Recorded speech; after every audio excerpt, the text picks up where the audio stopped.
Hey, what's up? Welcome to Movie Dumpster Season 2, Episode 20. The summer's well underway, and we're doing a couple weeks of Blockbuster Bombs for you. So we're about to let loose the Kraken with Clash of the Titans from 2010, directed by Louis Leterrier. I'm Joe Lascola. I'm Sean O'Rourke. I'm Connor, don't mads my Mikkelsen McGraw. Welcome to the dumpster. Brother, it is time for the mortals to pay. My child waits to do your will. Leave us. Release the Kraken!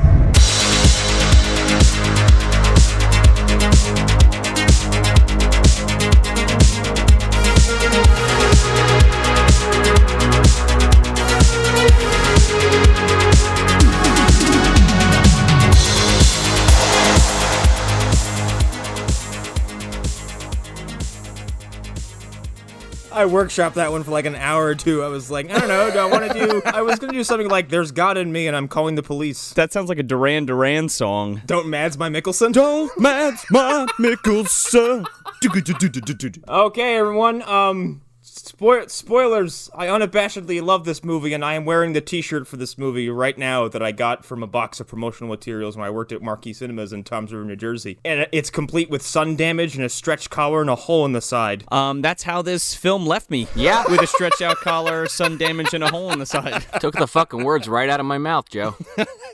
That being said, there's going to be a lot of flaws that you two pick apart that I'm going to nod my head and go, yeah. So let me just get this out of the way real quick. I'm a huge fan of the original Clash of the Titans from 1981. I just want to school you on that real quick. I remember the first time I encountered this film was in a hotel room, and me and my family are on vacation, or my family and I were on vacation. I say that like I took them on vacation. I'm like fucking 3 years old.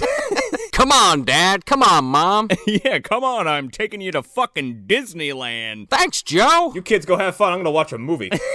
No problem. Put it on my tab. My baby tab. So yeah, we're in a hotel room, and it's late, and I guess I had woken up. My mother was asleep. I was awake, and I heard the television on, and my old man wasn't in bed. And at that time, you're a little baby. I don't know how many of you slept with your parents like in the bed, but that was a thing. So I go out to the living room or what have you, and it's this little Panasonic tube television on like this little stand, and my old man's sitting in front of it in like this shitty like hotel recliner, and I just remember like climbing up on his lap and it just being completely dark and just being absolutely captivated by this little television and the Ray Harryhausen stop motion effects, and it just fucking blew my mind as a kid. And that's that's one of my earliest memories, and I think that really has a lot to do with just how it shaped my life, basically, is what I'm trying to say, like in the path that I chose. Oh, yeah. No, and I was a child of this movie, Jason and the Argonauts. Mm-hmm. I believe one of the earlier, Adventures of Sinbad kind of movies. And if I caught, because my mom was kind of a Turner Classic Movie mom, like she always had that channel on. Oh, yeah. Or AMC. And granted, it was a lot of like black and white talkies that she watched, which would just like drain my interest as a child. But if she left it on and all of a sudden I walk by and I see some of that stop motion, I stopped in my tracks and sat down, because there's a good chance you could catch something like this. Oh, yeah. On TV. And it was very, it informed my taste a lot, because I got a sudden taste for sword and sandal fantasy movies, big fucking monsters, man, gods, all kinds of things. Probably why I love Dark Souls so much. Oh, absolutely. Yeah, for sure. I second that. All of that. Dark Souls, fucking watching on a tube TV. I don't have any kind of memory like that, like Joe just described, but definitely like a movie I would watch with my dad as a kid, and, barely remember that. But I do have a fond memory of watching this with Joe about 10 years ago. Do you really? Yeah, in my parents' basement, we, for the two people out there that get this reference, we did a small mini-series featuring the Gorgon Medusa herself. Oh, we did, yeah.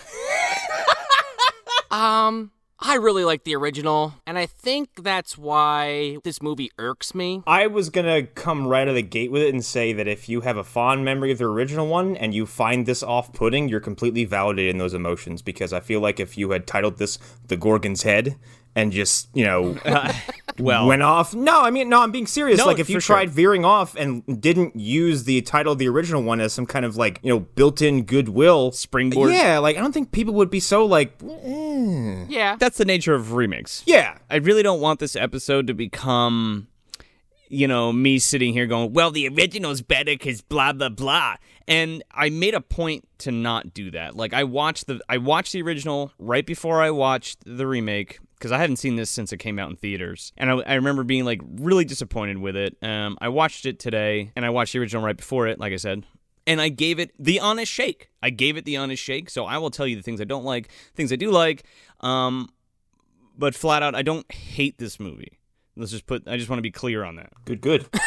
I want to save a lot of that for when we get towards the end, because I feel like there's more to chew in there. But I do want to pivot into some trivia regarding the myths that are made up in this movie and the original one, and some of the people who made this movie. And I think we should start with the fucking director. Oh my god. Woo!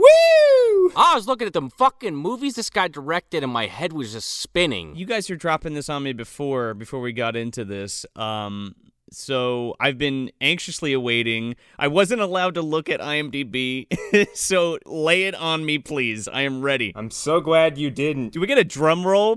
Somebody do a drum roll. I'll drop the first two on you and then Connor can take it from there. I have a feeling you're gonna drop one or something else, because there's a few things you can throw at him here. We can kind of trade this off, Yeah, back and forth. That'll make it interesting. This is, this show's about movies, making fun of movies, talking about how we love movies. So here's some movies this guy directed.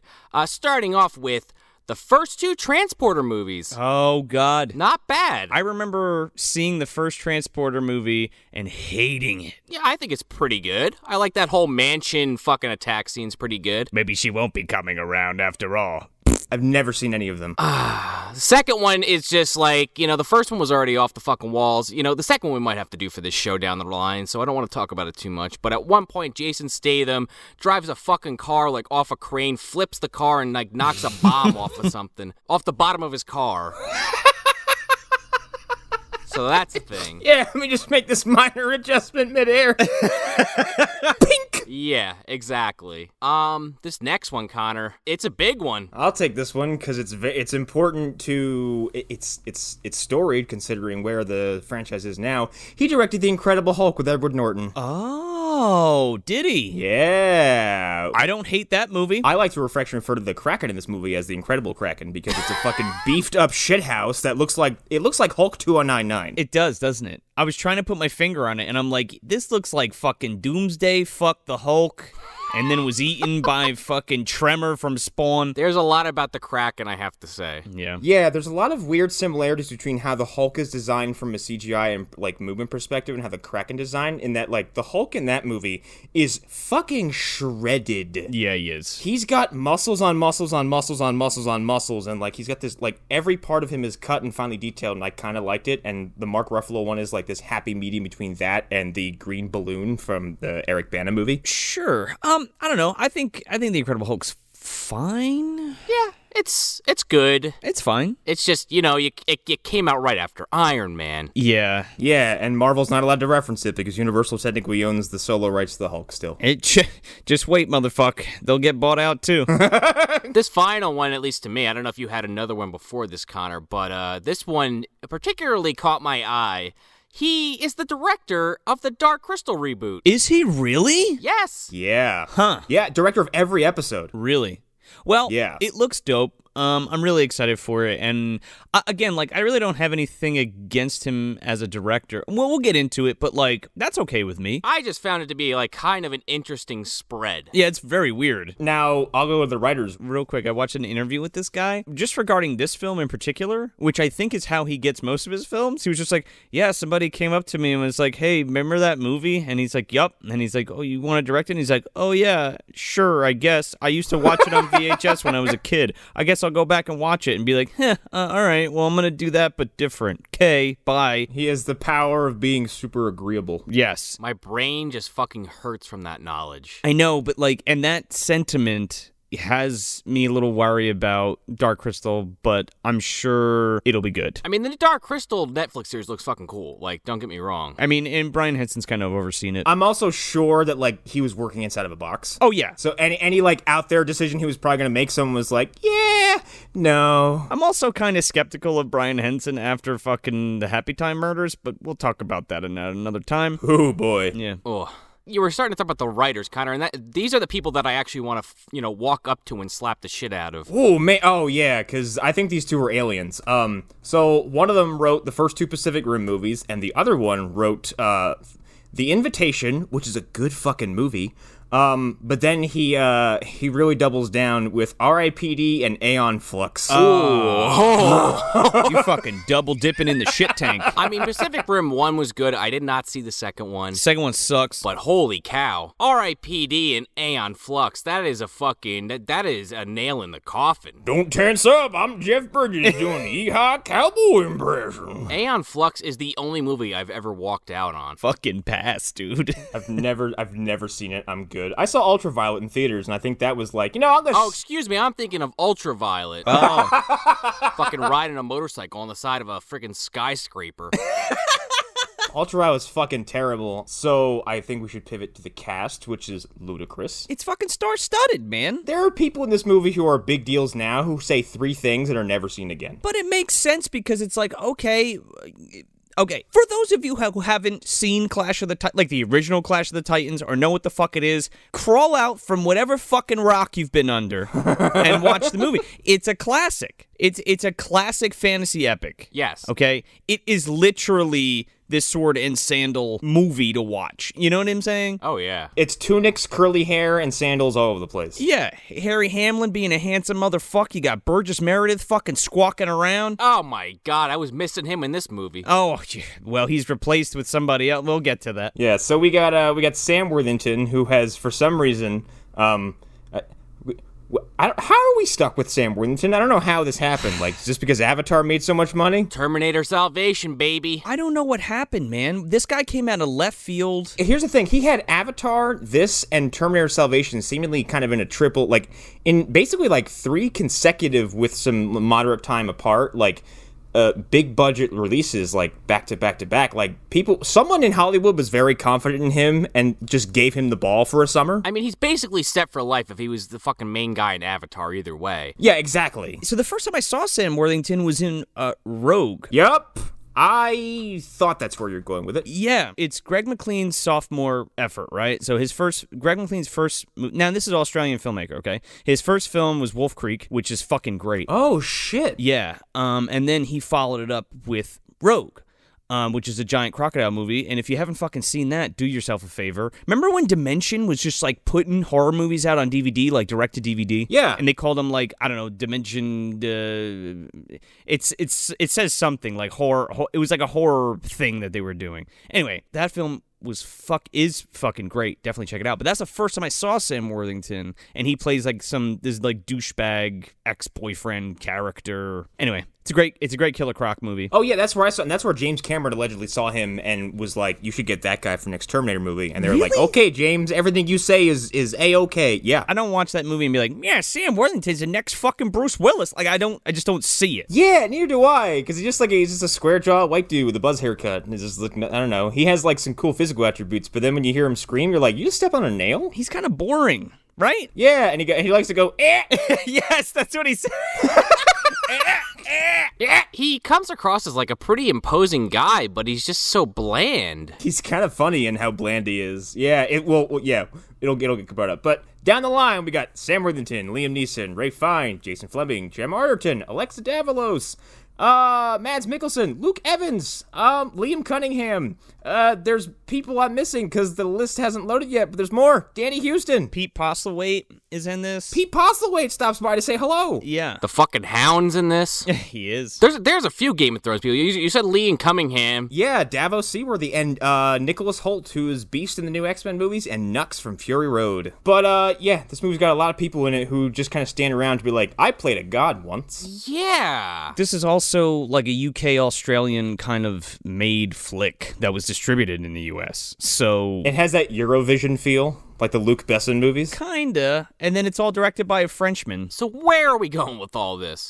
Well, that's the cast and crew. We figured we should get this star-studdedness out of the way. I think where we're going is that this should have been a better fucking movie is where we're going. Yeah. I'm inclined to agree. Because what the fuck? The guy that likes it's even agreeing. And this is coming from the guy with the shirt. Yeah, the guy with the fucking shirt just said that. So, the plot crunch, it's much like the original one. It's kind of an amalgam of a bunch of different Greek myths. The original one is an amalgam of Greek myths because Andromeda is actually the star of her own story and she gets shoehorned into this one. Oh, I totally understand that. But yeah. As far as storytelling goes, this one's very kind of like, yeah, whatever, here's some shit. This is, let's briskly move from thing to thing, and people will teleport. Yeah. And when they aren't, they're riding large animals, and the way people describe events and how they react to things and how story developments happen is comical. And we're just gonna throw some fucking Middle Eastern mythology in there for good measure out of fucking nowhere. Yeah, hey, I like that thing. Let's put it in our Greek movie. Yeah, whatever. Here you go. Let's team up. Yeah, the Piccolos. Yeah. Oh, I wasn't gonna name him until we got there because I got a whole fucking spiel. Oh, man. So the plot of this movie is that man is very pissed off with the ancient Greek pantheon. They're like, what have you ever done for us? Everything. Besides grant us existence. Yeah.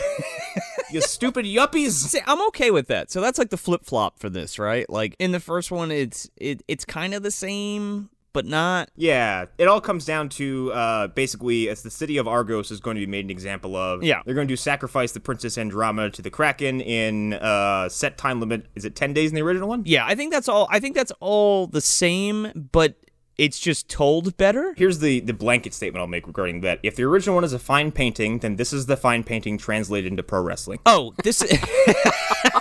No, this is the fine painting with fucking Michael Bay putting his extra coat on top of it. He's like, yeah, slice a bus in half. Yeah! Scorpionox, we need Scorpionox over here.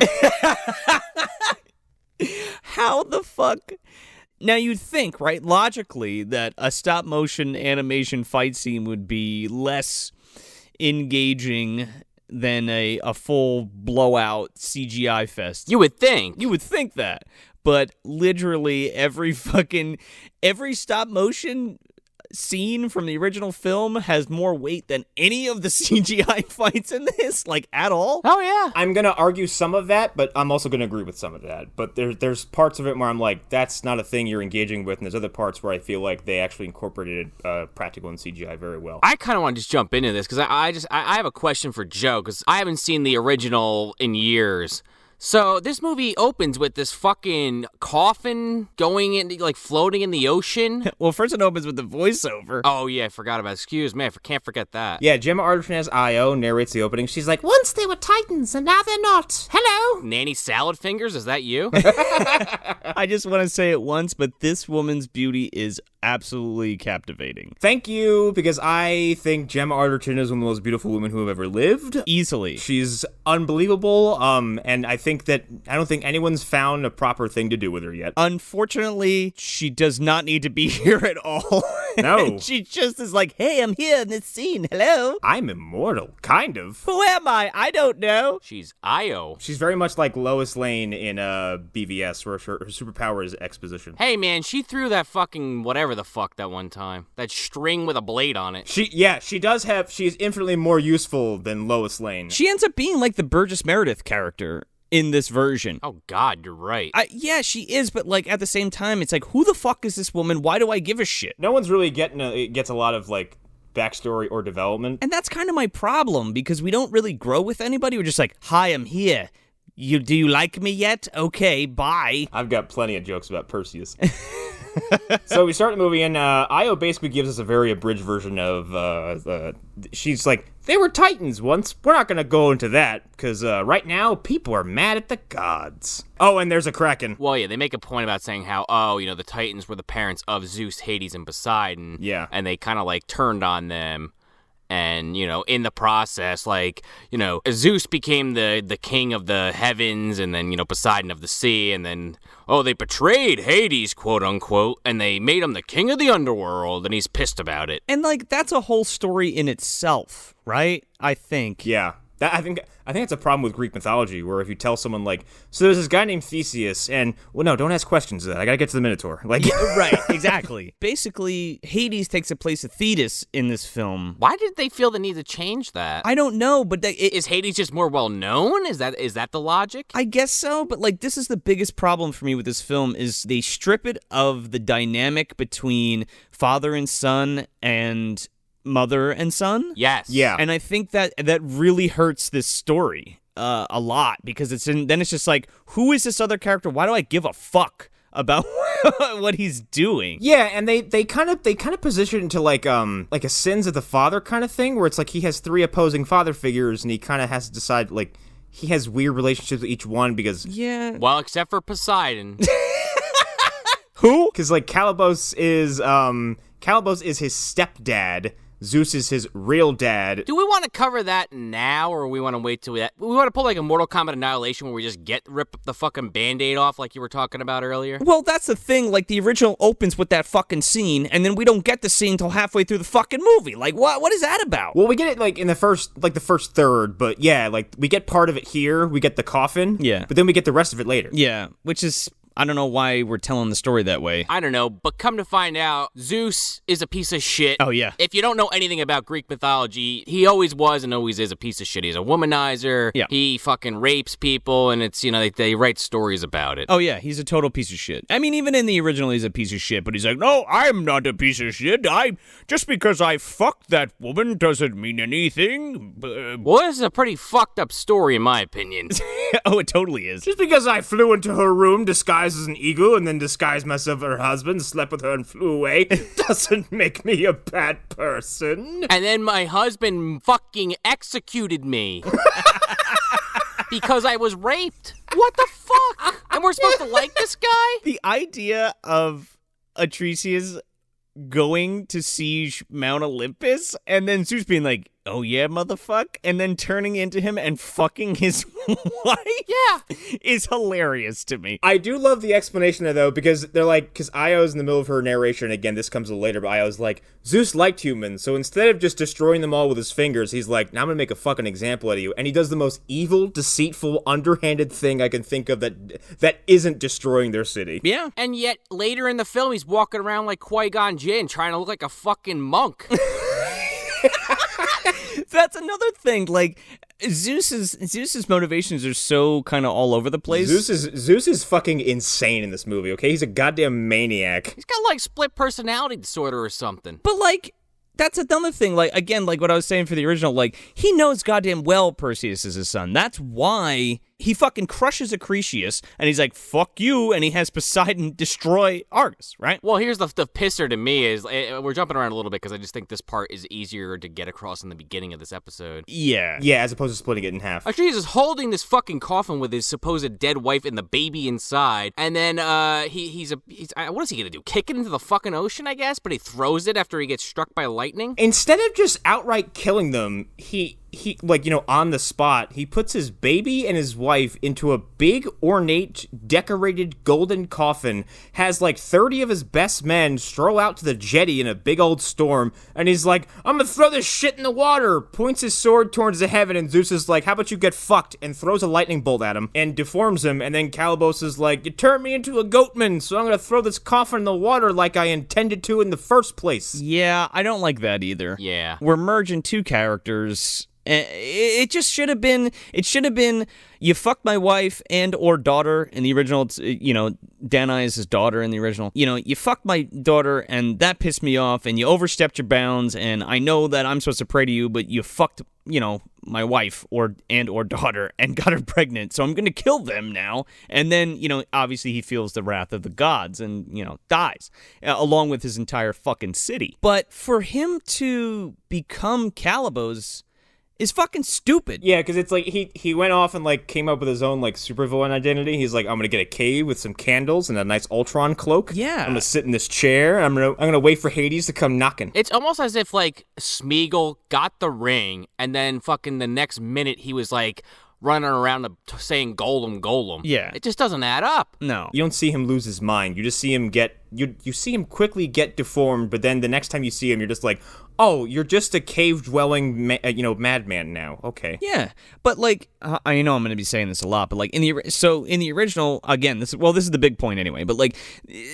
Thetis is a god too, and her son is Calibos, who rules a completely different city. And the whole thing is like, Zeus, he fucking kills Acrisius and destroys Argos because they're going to kill the girl who is bearing his child. And he says in the original, like, oh, a girl, his daughter, blah, blah, blah, he's gonna kill her. I have to teach him a lesson. And they're all like, fuck you, dude. Like, you're just doing that because they're gonna kill your child, you know? And they're like, and they make a point to be like, oh, you know, he's made a million statues of you and praise everything and does this and that for you. And he's like, fuck that. That doesn't atone for a murder. Fuck you. Bye. Which is funny, because even that story is rearranging Acrisius' role in the original Gorgon's head, which is basically like, he gets a prophecy that Perseus is going to kill him one day, and then Perseus kills Medusa and comes back, and that, I guess the prophecy was like, yeah, one day your grandson's going to kill you, Acrisius, so why don't you disguise yourself as a hermit and cover yourself in ashes and robes. And so Perseus comes home after becoming a hero, participates in an athletic contest, and then kills Acrisius the same way Homer kills Maude Flanders in The Simpsons. He fucking throws a discus, and it flies into the crowd, hits Acrisius, and he dies. Well, there you go. But it's, okay, if you're going to redo Clash of the Titans, why don't you lean more heavily into the way that the shit went down, rather than just rearranging the original rearrangement of the stories. Right. Because this was pushed through the meat grinder of the studio system, and they're like, what are you doing? It's been 5 minutes without something clanging. Yeah, basically. Anyway, I just really wanted to bring that up because the contention between Zeus and the other gods for the fact that he's protecting his son is a big deal. So Zeus saves Perseus and like drops him off on a fucking island, and he's like, well, there he goes, and he'll fucking, you know, he's gonna live out the rest of his days as a normal man or whatever. And then he punishes Calibos, which is Thetis's son, because he's a fucking piece of shit, and he's like killed, like he's like he's hunted every fucking animal and killed all my flying horses except one, and blah blah blah. So he turns him into a fucking monster man and makes him live in the swamp. Hey, he turns him into one of the gargoyles. Turns him into Shrek. Yeah. Oh, Jesus Christ. Yeah, he turns him into a fucking demon. And he's fucking badass in the original. He's got a tail and horns and shit. Yeah. But the whole thing is Thetis is pissed because Zeus did that to him, so she takes it out on Andromeda and Cassiopeia and them. And Perseus. Yeah, and Andromeda's a star of her own story, but we don't need to get into that. So, now that that has been settled, Pete Postlethwaite shows up. Fucking Maurice from Inception. The second I saw this guy, I was like, what do I remember him from? Yeah. And I'm just thinking him in that fucking hospital bed at the end of that movie. I'm disappointed that you tried. And then I get goosebumps. He's got a bag of fucking magic green jumping fucking creatures, and then they grow a giant peach. Oh my god. Oh my god, that's right. And then he made this fucking boat out of the peach pit. I think this is one of his last roles, along with The Town with Ben Affleck and Jeremy Renner. Was it really? Yeah, he passed away of cancer shortly after this. Yeah, he's very thin looking in this, but I think he's still at the point where he can work. It's not like Raul Julia, who was like actively dying during Street Fighter. That's so horrible. Yeah, but he had a great time in that movie. You can tell just by watching it. But yeah, so Pete Postlethwaite finds this very ornate golden decorated coffin in the ocean, and Danae is dead and the baby's fine. It just farts up from the depths. Yeah. Like, what? It's not even floating. He somehow continues to be a fucking fishmonger. You couldn't sell that thing and make a little dough? Seriously, buy a house. Buy a village! It's encrusted with gold, right? They can fucking just chop some shits off. You live in a boat precariously close to a statue. Sometimes, though. Yeah, sometimes, yeah. So there's some quick shots of, him finding this baby, and Io's like, and then Father Fisherman found Perseus and raised him, and Perseus is destined for great stuff. And the mother's in there, too, just of note. Yeah, mom's there, too. I don't know what they did with her body, but she's in there. Oh, Danae's fucking dead. In the original, she's alive, and they live on the fucking island together. A baby and some gold. They throw Danae back in the water. And he's like, oh, by the gods. Or whatever. Nobody says that once in this, by the way. Here's the thing with this guy's got the character of Spiro, and he's basically Perseus's father. Adopted father, yeah. Just like fucking Clark Kent, essentially. Yeah. And this guy, even though he finds this fucking floating coffin in the ocean, when Perseus as a little kid is sitting there saying, yeah, I don't believe in the gods. And I'm sitting there saying, well, what the fuck do you call that? They sent you a baby. Yeah. Right? They definitely willed that shit. Yeah. That's another problem I have with this film. Like, it's the entire theme of the film is fuck the gods. We don't need the gods. Fuck them. Fuck them all. I hope they die. But also, we kind of need them. Question mark. Yeah, I like that there's people who are like, blaspheme! And someone else is like, you're blaspheming too loud. The whole end of the fucking like the original film, we'll get to at the end of this film, it just makes way more sense, and this one's kind of just like, yep, we missed the point, here we go. So we get like 2 scenes of Perseus growing up. One time he's like, I'm gonna have a sister, and you're gonna like her better than you like me, because I didn't come from mom's womb. Yep. And Pete Postlethwaite is like, no, you'll be fine. Like, you're good, you're a fine kid, or whatever, bye! Now go fish me some fish, you. You know, he said bye, but he just really went to the other end of the boat and, like, laid down next to his wife.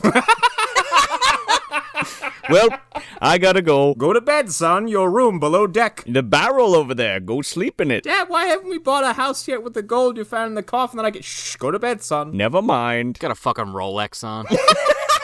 Keeps tugging his fucking sleeve down so you can't see it. He's got a Rolex sundial on his wrist, are you telling me? He's got like fancy ass sandals.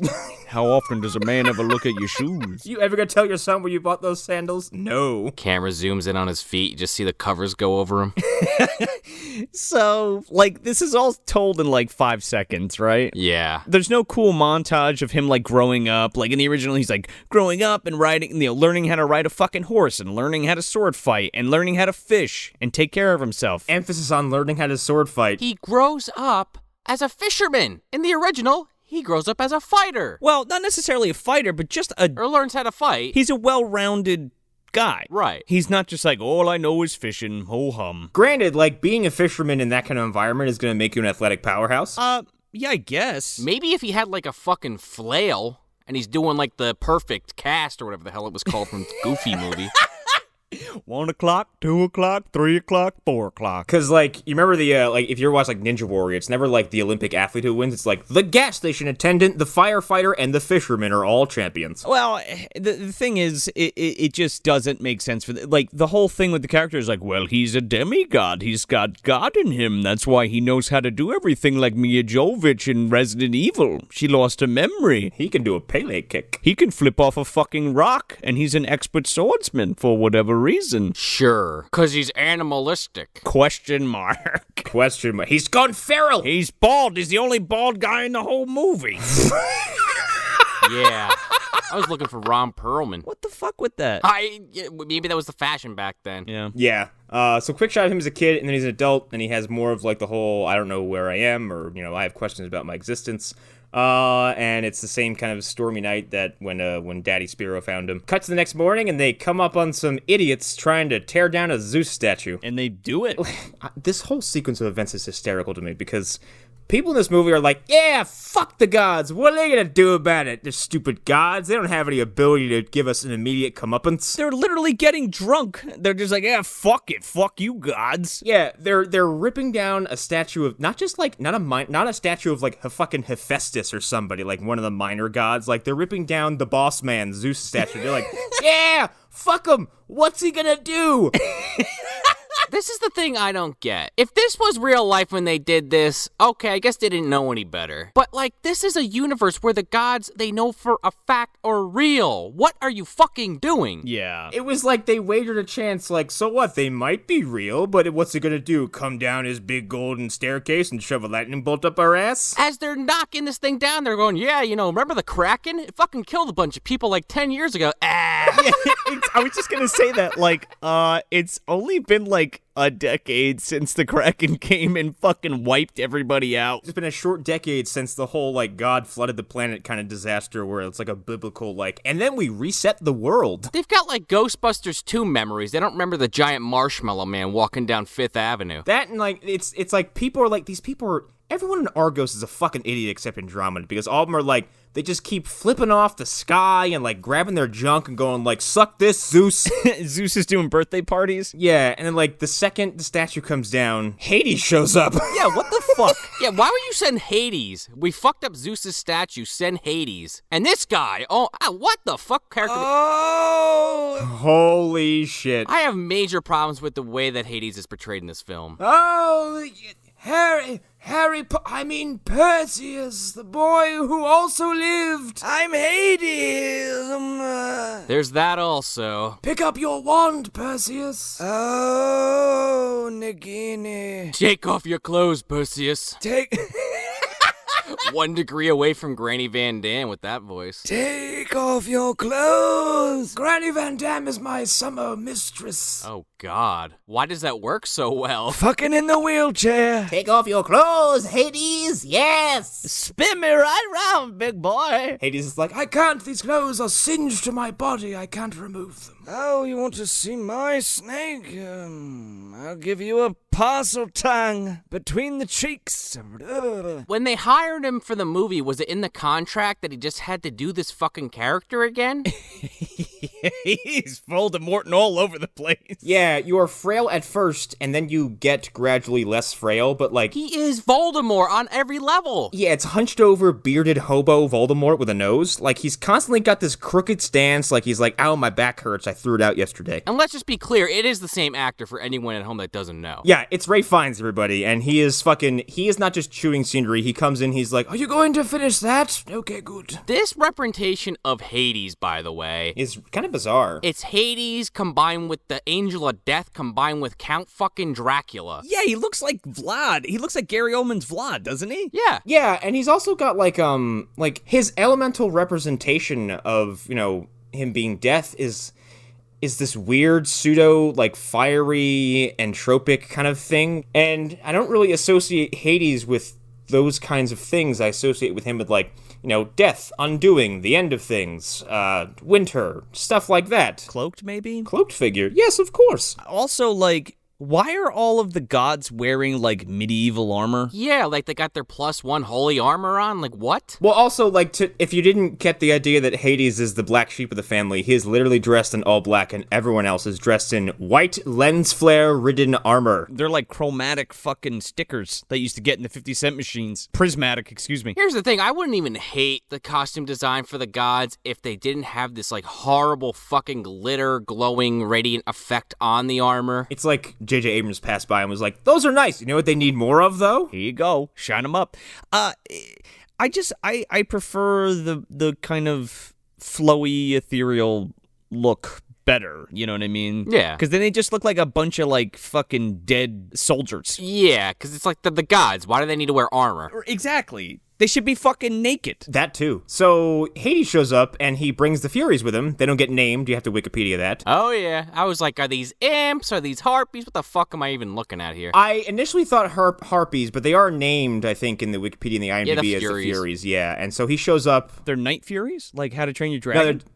No, just Furies. They're just the Furies. Not a bunch of toothlesses. Warriors, come out to play. We're talking about the gods, right? We can fucking manipulate, like, weather and shit and, like, cause catastrophic destruction. Hades comes up and just punches a few dudes in the face with a fucking demon. He, like, splits into a bunch of demons and, like, kills a bunch of dudes, and he's like, yep, fuck you. Yeah, like, he is the Furies. Like, he can split himself into a bunch of flying demons and then kind of go disperse with these idiots. And then he shoots a fucking fireball into Perseus' ship. To Joe's point, why didn't he just level that fucking cliffside and just take them out in one shot? Right. Yeah, like, why didn't you just go out and it's like, by the way, I'm the god of death. I can snap my fingers and all of you will, and you're dead. He's more just like a dark magician. He turns around and he's like, hello, boy, and then turns into a meteorite and smashes this boat into 1,000,000 pieces.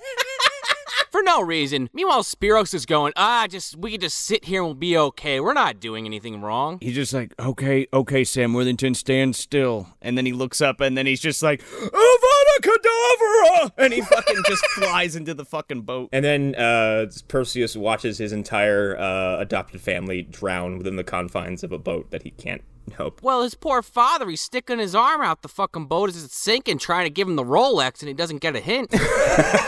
It's stuck on his drowning sister's corpse. Yeah, I can't leave the gold behind. You go on. He's trying to undo the fucking slippers to hand through. You never see his mom and his sister after, like, a certain point in this disaster scene. Like, you see his dad, like, pop out and go, like, he gives him, like, a fist pump, and then he just drowns, and then you never see them again. Also, it should be noted that Perseus swims, like, 200 feet below the surface and punches a hole in the deck of the boat with his bare hands. Daniel Baldwin strength, man. Foreshadowing. But he's half good. I think he's just Daniel Baldwin. You know what? He did dolphin dive down there. And he fucking punched it right underwater. He's got, like, extra strength underwater. Is this long before he discovered Taco Bell? It's possible. Wait, my question. Is Daniel Baldwin a demigod? I think we've already established on this show that he is. Yeah, I think so. It would explain how he keeps getting as lucky as he is despite looking the way he does. The Hittites, man. Gozer worshippers. You know what? I hope he does listen to this show. That way he can listen to people just be like, just arbitrarily nasty to him for no reason whatsoever. Don't fuck with me! He was, he's just screaming at his radio or his iPod or whatever. Yelling at his radio while he's driving like, how dare you! Drives off the fucking side of the road. You fucking three losers! Yes, we know. Thank you. I'll find you guys. I'm a Baldwin. Cool. You know what sucks about being a Baldwin? Nothing! So, Worthington, Perseus, swims up to the surface and we get the first of his very Link-esque yelps. Yeah! Instead of like a no or something, he climbs this debris and goes, yeah! I don't know what this is. Acting. What is this noise you're making, Sam? He sure does sound like Link. Yeah, it does, but it also sounds like someone who just, like, whacked their little toe on the stairs going up them. Like, it's like, ah! He basically gets arrested or some bullshit. Or no, he gets picked up by Argos. Yeah, like some soldiers who are just out on patrol or something, and they're just like, all right, here's a dude. Doesn't he, like, climb the cliff or some shit? And they're like, hey, you little fuck, come here. And I guess he's like, take me to see the king of Argos. And they're like, okay, bring him on in. Bring this fucking peasant to the fucking, like, what? But then they take him to Argos, and he has this weird slouch posture the whole time, like he wants to go home and play Xbox. I don't want him, man. He's constantly like, I don't want to be here. I wish my dad was alive, but he's not, and you guys are ruining my day. Right before we get to the king, there's a real quick scene, and we're introduced to fucking Liam Neeson as Zeus. Officially. And Hades comes back and he's like, is it time to kill the mortals, brother? And Zeus kind of stops him. He's like, excuse me, this is a Jedi Council meeting. Only Jedis are allowed here. We do not grant you the rank of master. You cannot do that, Hades. Too old. Rank of God, we do not grant you. He's too old. Nope. It's just a circular room, and all these gods are, like, sitting on these fucking pedestals. With thumbs up their fucking asses. And where is Poseidon? Is he in this room? He's standing behind Zeus. Danny Houston is there as Poseidon and just there to look. And then Luke Evans is also there as Apollo, and he's also there to just go like, but we love the humans, we need them. At least he gets a goddamn line. This is weird, because this is where we first established that whole thing. We're like, yeah, we need the humans to survive. Question, and you're like, okay, I think they're just saying that because, like, they need somebody to worship them, I guess, or else they cease to be? Is that the idea? They make it seem like Zeus thrives off of, like, he gets, like, health points for, like, a currency of worship and love, and Hades is like Freddy Krueger who only gets more powerful with fear. Yeah, like you have a bad dream and Hades becomes more real, and if fucking Zeus falls down, you clap your hands like a fucking fairy, and it comes back to life. Yeah. Yeah. It's very much like that. Instead of it kind of being metaphorical or emotional, where it's like, we have these children down here who are being very unruly and they don't think we can do anything. What's the point of creating these things if they're going to be so unruly? It's not a conflict of order. It's a conflict of like, well, we need them to pray for us. Yeah. It's like Zeus and the other gods are playing their own personal civilization game with humanity. It's like, oh, this town, it's got a good income on religion, so we don't really want to interfere with that. Our religion stat is fucking tanking. Yeah. That's the thing, though. Like, that's a really good aspect of the original, and, like, it's here, but, like, not in the same capacity. And it never goes anywhere except for the fact that it's like, well, the good guy needs the good stuff and the bad guy needs the bad stuff. I do like the other side of this, which isn't it's not given too much light, and the light it does get is it's demonstrated by lots of colossally stupid people, which is like, at some point, mortals do get tired of the cycle of like, you put us here, but you're not really doing a whole lot of a good job in the role that you're in. And one of the things I like about Dark Souls so much is that it's really based on a lot of hubris from godlike figures who are like, no, things are going to stay the way we want them because it's better for us. But that's mostly unspoken, and then eventually their own pride kind of like kickstarts the apocalypse in Dark Souls. But here's the difference with that, Connor. Like, Dark Souls is a video game. It was produced as a video game, and it's a very good one. This is based on, like we said earlier, a movie that, was based on this mythology. So there's already multiple layers created there. And it's just like, I don't know. Like, I feel like they could have done more with this. 100%. Remember we mentioned the writers? The dialogue in this scene specifically is basically several exchanges about, they don't like us, but we need them to like us, but we don't want them to like us. We don't like them, but we want them to hate us. We want them to fear us, but they need to be scared of us, but we also want them to love us. Like, what? Hate leads to anger, anger leads to hate leads to suffering. Like, Zeus is just like, yes, continue, you're selling me on this? Yeah, he's just snapping his fingers like, what's his face from Rick and Morty? Yes! Apollo's over there, like, shaking his fucking head, like, not again. They reward my love with defiance? Hades, go fuck them up a bit.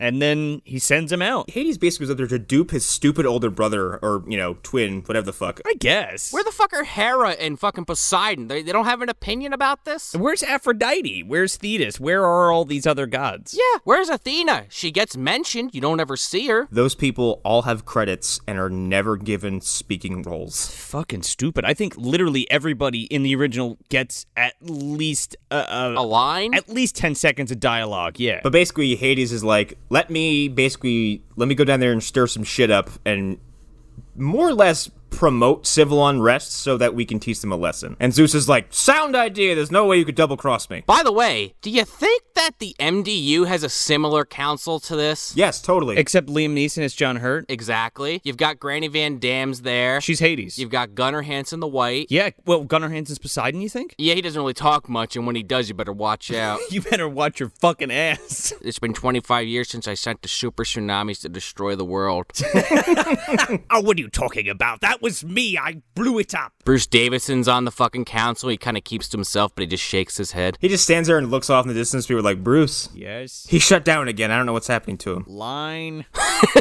He turns behind him. He goes, I have 1,000 feet of rope. If I need to go further, cut me. Here, hold on to this end. I'll be back. He's stuck in a loop again. But beneath all of them is the bartender with the pop-up funny, and this is all projecting into the air. And he's like, I'm going to tell you a story about Mount Olympus. And someone goes, that sounds really familiar. And he's like, he closes the book real fast. He's like, never mind, back to Arachnus. Anyway, and then it fucking zooms out and like a fucking alien finger picks up the marble. Oh, yeah. Basically. Dun, dun, dun, dun, dun, dun, dun, dun, Danny Elfman. The sad thing is, though, that alien is fucking rump. Oh, did we just say the bartender is God? He could be. Of that particular universe. If these are all the stories that he's telling. So Apollo goes to Zeus saying, this bad idea, buddy. And he's like, piss off. I'm going to do it. And he basically just says, yeah, okay, go do it, Hades. Go do your work. But he doesn't even really do anything. No, he just goes down and he's like, hey, everybody, I'm spooky. Yeah, well, Sam Worthington gets fucking dragged in to see the king for whatever reason, because, this wouldn't happen. King Cepheus and his queen Cassiopeia. He walks into this as he's walking through the street, there's this fucking stereotypical ass, evangelical, evangelist dude. Beggar. The gods, they're like this. Your hair is stupid, your hair is bad. Yeah, granola fucking man bun is like, yeah, your gods are coming. Fucking dude, you gotta eat organic eggs or else we're all gonna die. I only feed my dogs grain-free diets. This is why we can't vaccinate our children. Oh, that's a good parallel. He's this movie's anti-vaxxer. Yeah, oh yeah. Oh my god. You also get introduced to the Game of Thrones cast and Mads Mikkelsen. Oh yeah. Mads Mikkelsen is my favorite actor in this movie. What is he? He's basically, the commander or some bullshit of this army? Yeah, he's Commander Badass. His name's Draco in this movie. I don't know what that guy's name is in the original, but he's kind of a nice guy. Mads Mikkelsen's a fucking dick in this movie. Oh, it's the saga of Mads getting mad. It's a Mads world. Yeah, it's Mads world. I think I have written down in several parts, like, the saga of Mad Mads continues. So yeah, Sam Worthington gets dragged in this fucking harem, this big ridiculous celebration because they just tore down a statue and they neglected the idea that several men were just killed. Oh, they don't give a shit. Yeah, they're just like, oh, hail King Cepheus for tearing down a statue. And Cepheus is like, fuck the gods, fuck them all, let's go kill them. Cepheus is like, blaspheme, everybody, it's fun. And then his queen Cassiopeia is like, Andromeda, why don't you smile? After all, you're prettier than the gods. You're practically a god yourself. And Cepheus is like, blaspheme quieter. It is like they're just taking a fucking bandsaw to the back of a bear. We keep poking it, it's not waking up. She is like the drunk person at a party who like mouths off to the biggest person in the room, and everyone else is like, hey, I know we're having fun, but like keep it down. She's like, nah, fuck the god. She's more pretty than Aphrodite. And her husband's like, oh fuck. Cassiopeia is the fucking drunk Jersey housewife in this fucking movie. She's like, you know what? You don't fucking tell me to shut in my fucking house. You get the fuck out. You drink some wine, Andromeda. You're a pretty girl. You're the prettiest thing as ever. You're prettier than Aphrodite. You're gonna listen to your dad, and I don't give a fuck what the fuck you have to say about it. Fuck the gods. Here, have a drink. Cepheus is like, all right, that's enough wine with you. Yeah, I'll get back to your room, darling. As this is going on, suddenly, like, as if out of nowhere, a literal, like, black hole, let's call it, just opens in the middle of the fucking castle. Fucking Death Eaters, man. They're coming through the fucking fountain. Hades shows up as a cindery singularity and sucks up a bunch of red shirts. Literally all the guards in this room. All the guards in this room are patently useless because he just sucks them up and turns them. He destroys them and just spits their armor out of his backside. And then he looks at fucking Sam because he didn't move. Yeah, and he's like, very interesting. What's that scar on your forehead from? Is it a lightning bolt? I've done it again. It would be a lightning bolt, wouldn't it? It would, yeah, he's fucking Zeus's kid. And then he throws garbage at Sam Worthington and he gets knocked out. And then he turns to Cassiopeia. He's like, you're a very arrogant drunk woman. Oh, she fucking rolls up on him. She's like, hey, fucker, yeah. And I'm like, he just sucked up all your guards into like a hell dimension via tornado, lady. What the fuck are you talking about? Like, this isn't shit that just happens. It doesn't take long for them to all fucking hit the floor and start kneeling. I'm Hades. Now kneel. And they do. And everyone does it except Cassie. Well, she does, but he's like, hey, you're mouthy. You're getting Dorian grade. Oh, she fucking gets it hard. She's like, I've never heard of it. He's like, it's not real yet, but don't worry, you won't be around to see it. Look into my belt. You see the Ark of the Covenant? Here it goes. In cool CGI, ages her into a fucking husk and she just drops dead. It's pretty rad. Yeah, and then he turns the room and like Andromeda's like, fuck you, and then he like force stops her or something. Pretty much. And then like Io shows up because Sam Worthington's like about to grab a sword and be like, I'm gonna cut this motherfucker. And she's like, no, not yet. Just save it for the end of the movie when that happens. Don't do it now. Who are you and how'd you get here? Yeah, okay, so this is my problem with her character. Like, we get like little tiny breadcrumbs and they go nowhere. I was a god or something. I was a demigod or something. I was cursed to be... She's basically Aragorn. Yeah, yes. I was cursed to be immortal, and I'm floating around watching stuffs happen. She's an observer who's kind of waiting around, but you don't get any of that story. She tells you her backstory. She turned down the advances of a god. I think it was Poseidon. Yeah. Oh, he gets mentioned at least, I suppose. Yeah, and Medusa gets turned into a fucking snake lady, by the way. Anyway, go ahead. But she rejects the advances of Poseidon, runs to a temple of Athena, and then whilst praying for forgiveness, the gods are like, how about you go fuck yourself? Cursed! You're young and beautiful forever. Sam Worthington even says that. She's like, yeah, well... everyone I know dies. And it's like, yeah, but have you seen you? Right? Well, while she's explaining that, Hades, for some reason, I guess just to stir the fucking pot, is like, yeah, by the way, Perseus, you're a demigod. Peace. And he just disappears. First, he gives a Shao Kahn speech. 7 days! In 10 days, the sun will eclipse and I'll unleash the Kraken unless you stop the war or sacrifice Andromeda or August is dead. Bye. Leave a message at the beep. Let's be honest though. the people with brains, and there's probably only a handful of them, should just get up and leave Argus and fuck it, because that city sucks. Everyone there is an idiot. Why are you in Argus, by the way? It's built like it's like in this fucking deep-ass valley right next to the ocean. It is built with a sign that says, "Please, tsunami, come destroy us." Well, like, to be fair, that's probably, like, a pretty defensive, location. If it's got a back against a fucking mountain and in front of it's just water. Yeah, it's probably a port city, but, like, they're set up to be, it's almost like someone was like, tell them to build the city on the water. That way, if we ever decide to, like, call the Kraken, they just have nowhere to go. Yeah, sure. Oh, yeah, like, in the sense of, like, the Kraken showing up or Poseidon just being pissed one day and just super tsunamiing them.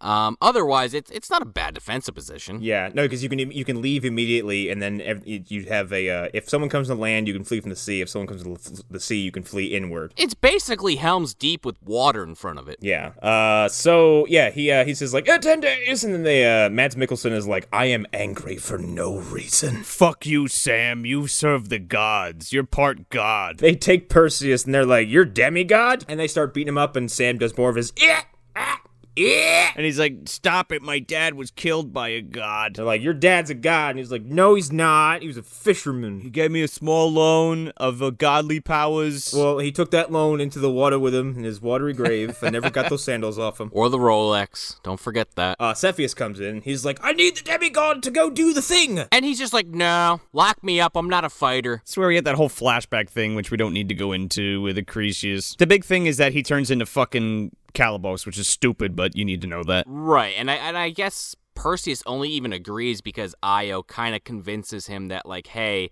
if you want to take down Hades, help us defeat the Kraken and it'll weaken him. And he's like, huh. I was a fisherman yesterday, but it sounds like a great idea. Yeah, well, that's another fucking thing I hate, because it's like, we're just jumping right into that, okay. He is immediately as confident as a seasoned superhero. Yeah, but that's what makes it so great about the original, because he's like literally plucked from where he was, placed in Joppa, where he doesn't know where the fuck he is, and has to like feel around and be like, what the fuck's going on here? Sees Andromeda, falls in love, and then, she's protected, she has to get a suitor or whatever, and then if you have to solve a riddle, and if you don't get the riddle correct, you're fucking burned at the stake in the middle of the village. Yeah. And then they have that whole arc with Calibos and going to the swamp and shit and the fucking giant vulture, which makes sense. I was so disappointed we didn't get that. Yeah, but then we don't fuck with the Kraken until later. So then we get our derpy fellowship. So we get Perseus, who's like, agree, let's do it. Oh, this is the fucking D&D party. Yeah, so we get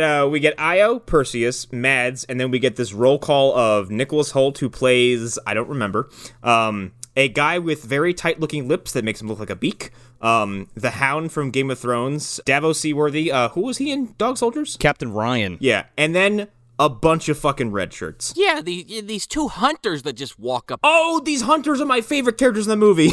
Yeah, the fucking brownies from Willow. I wanted to like them. I really did, because they were like the one comedy relief part of the film, but they did nothing. Actually, they do. They are the smartest characters in the movie and seem to be the only ones capable of handling themselves in seemingly any situation, but you don't get enough of them, and then they just leave the movie at some point. They walk up after they're leaving to like, hey, you need hunters? They go, no. They go, yeah, well, you do. They're like, do you know how to kill a hydra? Do you know how to kill a giant spider? Do you know what to do if you got a fucking Orthus around and there's the two-headed dogs? Are you fucking with that or what? Have you ever heard of a beholder or a mind flayer by any chance? Or a demigorgon. They do name drop the Nemean lion, which is weird because that's really a Hercules thing. So if you knew how to pierce the hide of the Nemean lion, then why haven't you done it? I don't know. It's weird. It's a nerdy observation. But then yeah, they have their fellowship and they fucking hit the road. Oh, and they hit the fucking road. I thought I was watching Dragon Ball Evolution for half of this film. Holy shit. They're going to see the witches, man. The 3 fucking witches, right? We're already on the fucking road.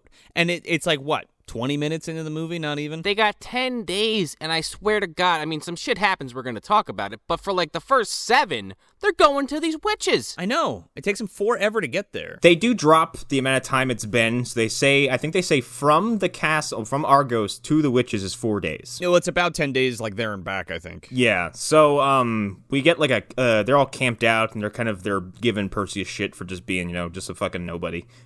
Being a nobody, but also being a demigod because they're, I don't know, know, indignant about that. But then he's like, here's a fish, because I'm a fisherman. They're like, oh, that's cool. And Mads Mikkelsen is like, come here, I'm going to beat you up. You want a sword fight, kid? Here's a sword. You want to They are in like this like forest, this like kind of like mystical looking like forest, and Io's following them in the distance. And like the implication there is weird. It's like, is she, because it's before they leave, Draco says keep your distance, and I guess there's like distrust there because she is technically like, she's not a demigod, but she's been touched by the gods, so they're like, yeah, you've got the god stink. Is she magic? She's just like running around the woods behind him like, I see you, Perseus. And I'm gonna come in and help you and fucking drop fucking knowledge bombs whenever it makes sense. What are you doing back there? I'll never tell. But like, that's the thing, like, she's the Burgess Meredith character, whereas he was like a poet and he's wrote a bunch of stories and has heard all of these stories. That's how he knows this shit. Yeah, she's been around for so long that she just knows things. They would have been better served at that point, like if they didn't want to do the Burgess Meredith character because they wanted to do something different, they could have just like cut to the gods whenever like some lore dump needed to be had and just have like them drop the information. At least it would have felt somewhat natural. When we get to a certain snake-infested woman,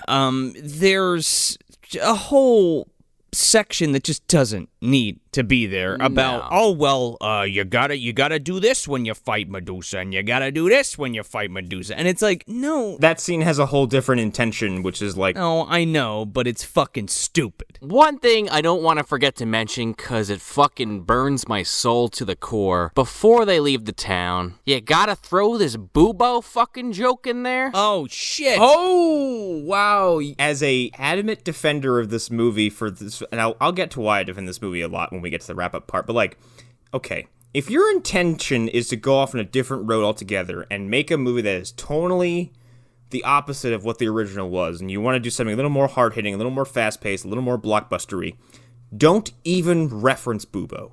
Instead, what you did was wave your middle finger at the audience who liked the 81 version and then threw it in the fucking dumpster. Coming from a dude who was like, yeah, I loved that movie when I was a kid. And it was just like, you got fucking Luke Skywalkered. He just fucking takes it and throws it over his shoulder. He's like, yep, fuck that shit. Here we go. Yeah, and like the intention might not have been malicious, where it was like, haha, remember this kind of silly thing from the 80s? We're not going to use it. Right. You misjudge your audience because you're gonna upset a lot of them. Again, like you said, just don't have it. Yeah, it's not like you took a prop that you might miss from the original one where a diehard fan might notice it. You took one of the major props and characters from the original one and said, oh, this is garbage.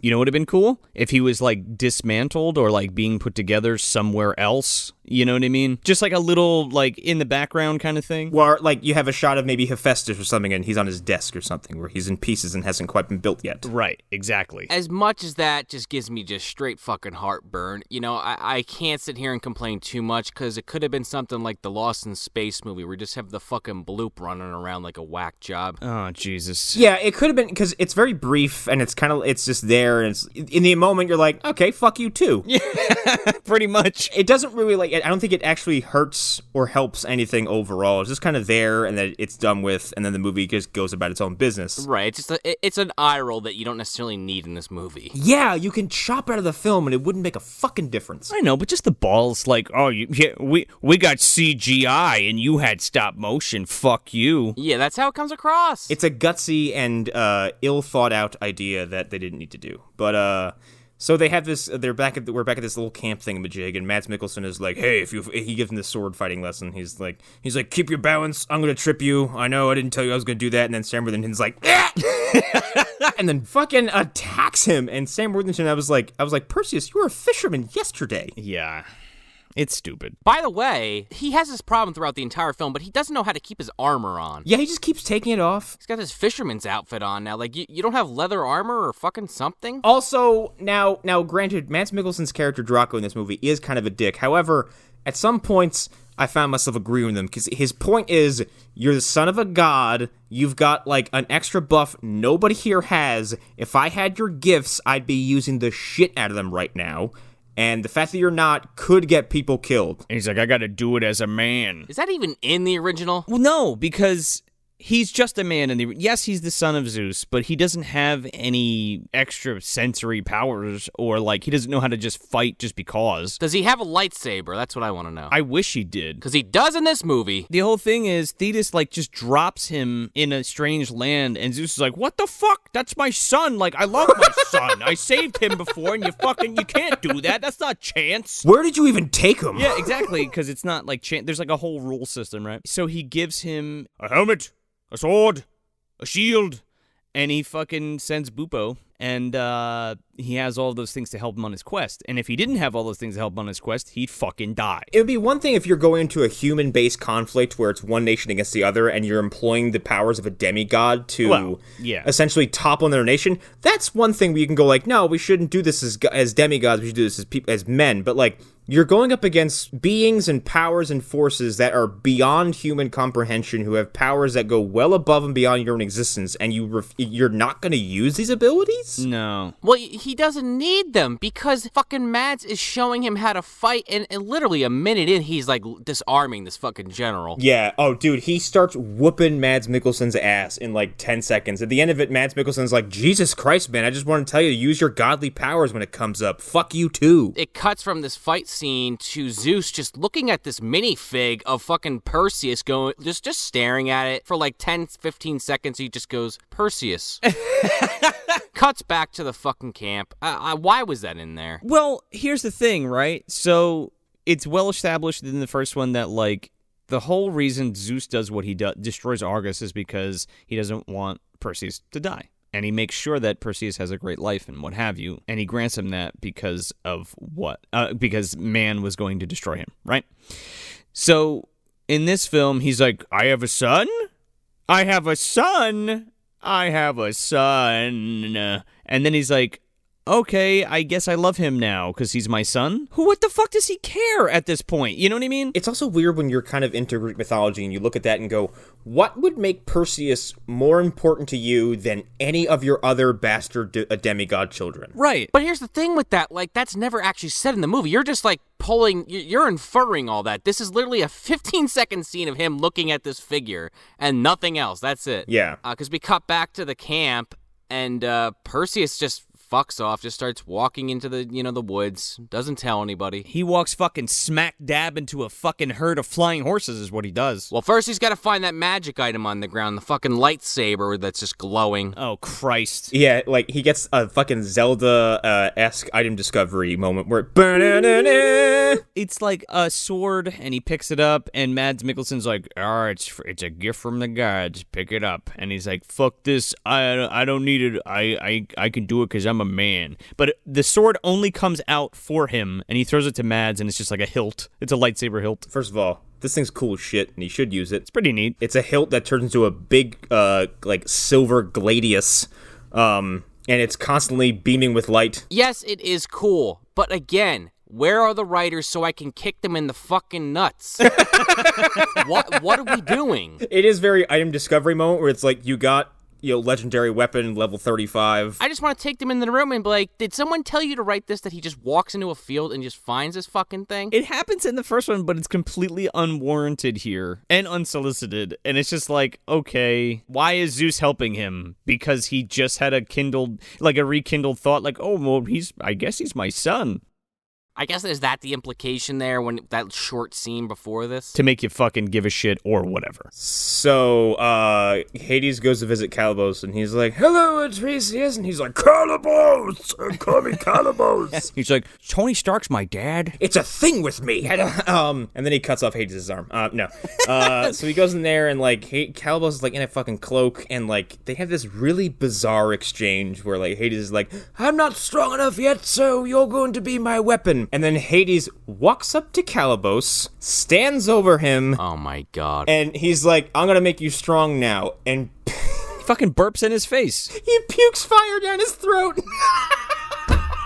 Again, like I was saying before, like, Thetis was Calibos's mother, and she gave him the strength to do whatever, right? Then for some reason that makes Calibos extra strong, and then Calibos is like, cool, I'm gonna go kill my son now. And then that's where the sword happens, and then after the sword happens, like, Perseus is like, I'm gonna keep going for my walk. He literally walks 5 feet from the camp right into a horse's ass, and they're all fucking flying horses. Yeah, Pegasi. Pegasus.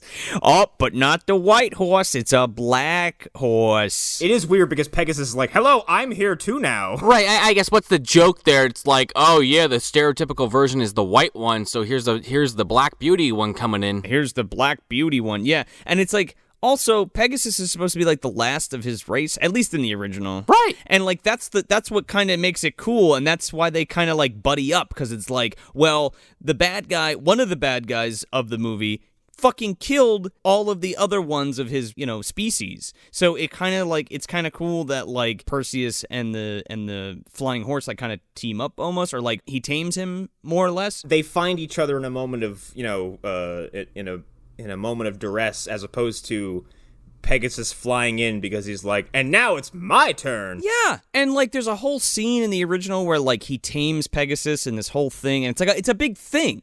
And in this, he's just like, hey, what's up? I'm Pegasus. Want to get on my back because you have fucking God or whatever? He flies in like fucking Buckbeak, and then the camera turns, and Hades is chewing on a unicorn's neck. He's not full yet. He's got to get powered up. Yeah, but there is a scene where it's like Io also shows up, and she's like, I'm here too now. She's like, only gods can ride Pegasus. I'm just going to drop some more information that's pertinent so nobody asks questions. Isn't that cool, Perseus? And then, like, it's kind of like a Toothless moment without all the cool music and emotional build-up, though. Like, Sam Worthington kind of walks up and he starts stroking Pegasus, and Pegasus lets him. And now he has a Night Fury. Yes, exactly. But then Pegasus flies away because someone screams in horror because, first we cut back to these two scouts, and one of them is the Hound, and this is the most awkward kill I've ever seen. Oh, yeah. This dude is fucking tall, but there's no way... Did Calibos shrink and then stab this guy in the dick? He just, like, screams on camera. He, like, pulls him off screen towards the bottom. Yeah, he's, like, standing there and goes, ugh, and then just falls forward. You don't see what strikes him. But then you cut away, and then you cut back to the camp, running to find the source of the sound, and I kind of like this moment. From this point on, I'm all in. Calibos is standing with his back to them, and he has the remaining scout in front of him, and then just rips him in half. Oh, he fucking headless horseman's this guy. And throws his fucking body left and right. Gets fucking Casper Van Diened. Yeah, then we get our first, like, proper sequence of action scenes. Which is cool. First, Mads runs up and literally drop kicks this fucking guy. Holy shit, that's fucking awesome. Mads Mikkelsen runs up and throws an actual pro wrestling drop kick, and Calibos is like, try again, sucker. And he just stands there and no-sells it. And everyone is swinging on Calibos, and Calibos is swatting them all away like flies. It's your typical, like, shaky cam, everything's up in everybody's face kind of shit. Yeah. I do like when the shot of when Calibos throws Worthington down a hill, and you do get, like, there's no dummy. It's a very visible man just being throttled down a fucking hill. Yeah. And then Calibos is, like, just jumping after him. Well, they cut his fucking hand off at one point, too, because he's, like, got Perseus in, like, a chokehold. Towards the end of this fight, it gets really, like, awkward and, like, kind of slows down. And then, like Sean said, he's, like, chokeholding Perseus, and some dude just nonchalantly comes up and cuts his hand off. But then, like, there's an implication that the hand starts transforming into something, but then nothing happens with that. This pissed me off. It does, but you don't see, like, there's no explanation. It just happens. And I remember Calibos's blood being a thing in the original one, too. No, it's not. It's Medusa's blood. Okay, it's Medusa's blood. Okay. Again, like... It's just a better story. It's just better. It's the way it's told is just better. This is done to get to a checkbox as opposed to doing anything else. Right. It's like, how do we cram 3 scenes from the original into one? Oh, I got it. Here you go. That being said, I kind of like all of this presentation-wise. So they cut Calibos' hand off, and he's like, 10 against 1? I don't really like this. So he turns and runs off. Well, no, here's the thing. This is why it doesn't make any sense to me, Connor, because they cut his hand off, then they run, like, half a mile to this fucking ruin, and then, like, he's bleeding on the ruin, and then the creatures pop out of the ground. Takes a little time for them to spawn, I think. Well, his hands begins to transform. His middle finger cracks back into like a scorpion stinger, and it starts to transform into something. So I'm assuming that hand becomes like. Okay. Yeah, that hand becomes like Scorpion Prime, I guess is what you'd say. Is that the one that they tame? Maybe. There's a fucking big one that shows up at the end of that fight, though. So, and all of wherever his blood is landing is where you get little ones. Quote unquote. Yeah, they get this big old ruin, and then we get this pretty fun fight sequence where everyone has to fight these giant fucking scorpions with, I forgot to mention him, but the score in this movie is done by Rawan Djawadi, I think is what it is. Mm-hmm. The score rocks, and it's full blast in this whole sequence, and I think it kind of helps it a lot. I can't remember it. Yeah, same. I think it was cool. I describe it as sitting somewhere in this box between like a Fury Road and Dark Knight sounding soundtrack, where it's lots of like do do do do do do do do do do do. I'd have to watch it again because I really distinctly remember both of those soundtracks, and I couldn't tell you shit about this one. I love this one, and this guy also did the Pacific Rim soundtrack. He's done music for Game of Thrones. Like he's got a good body of work, and it's he didn't slouch here. Well, I think this whole sequence is really fun, and every time someone gets whacked with a fucking scorpion claw, there's a human body hitting sand and rocks flying everywhere.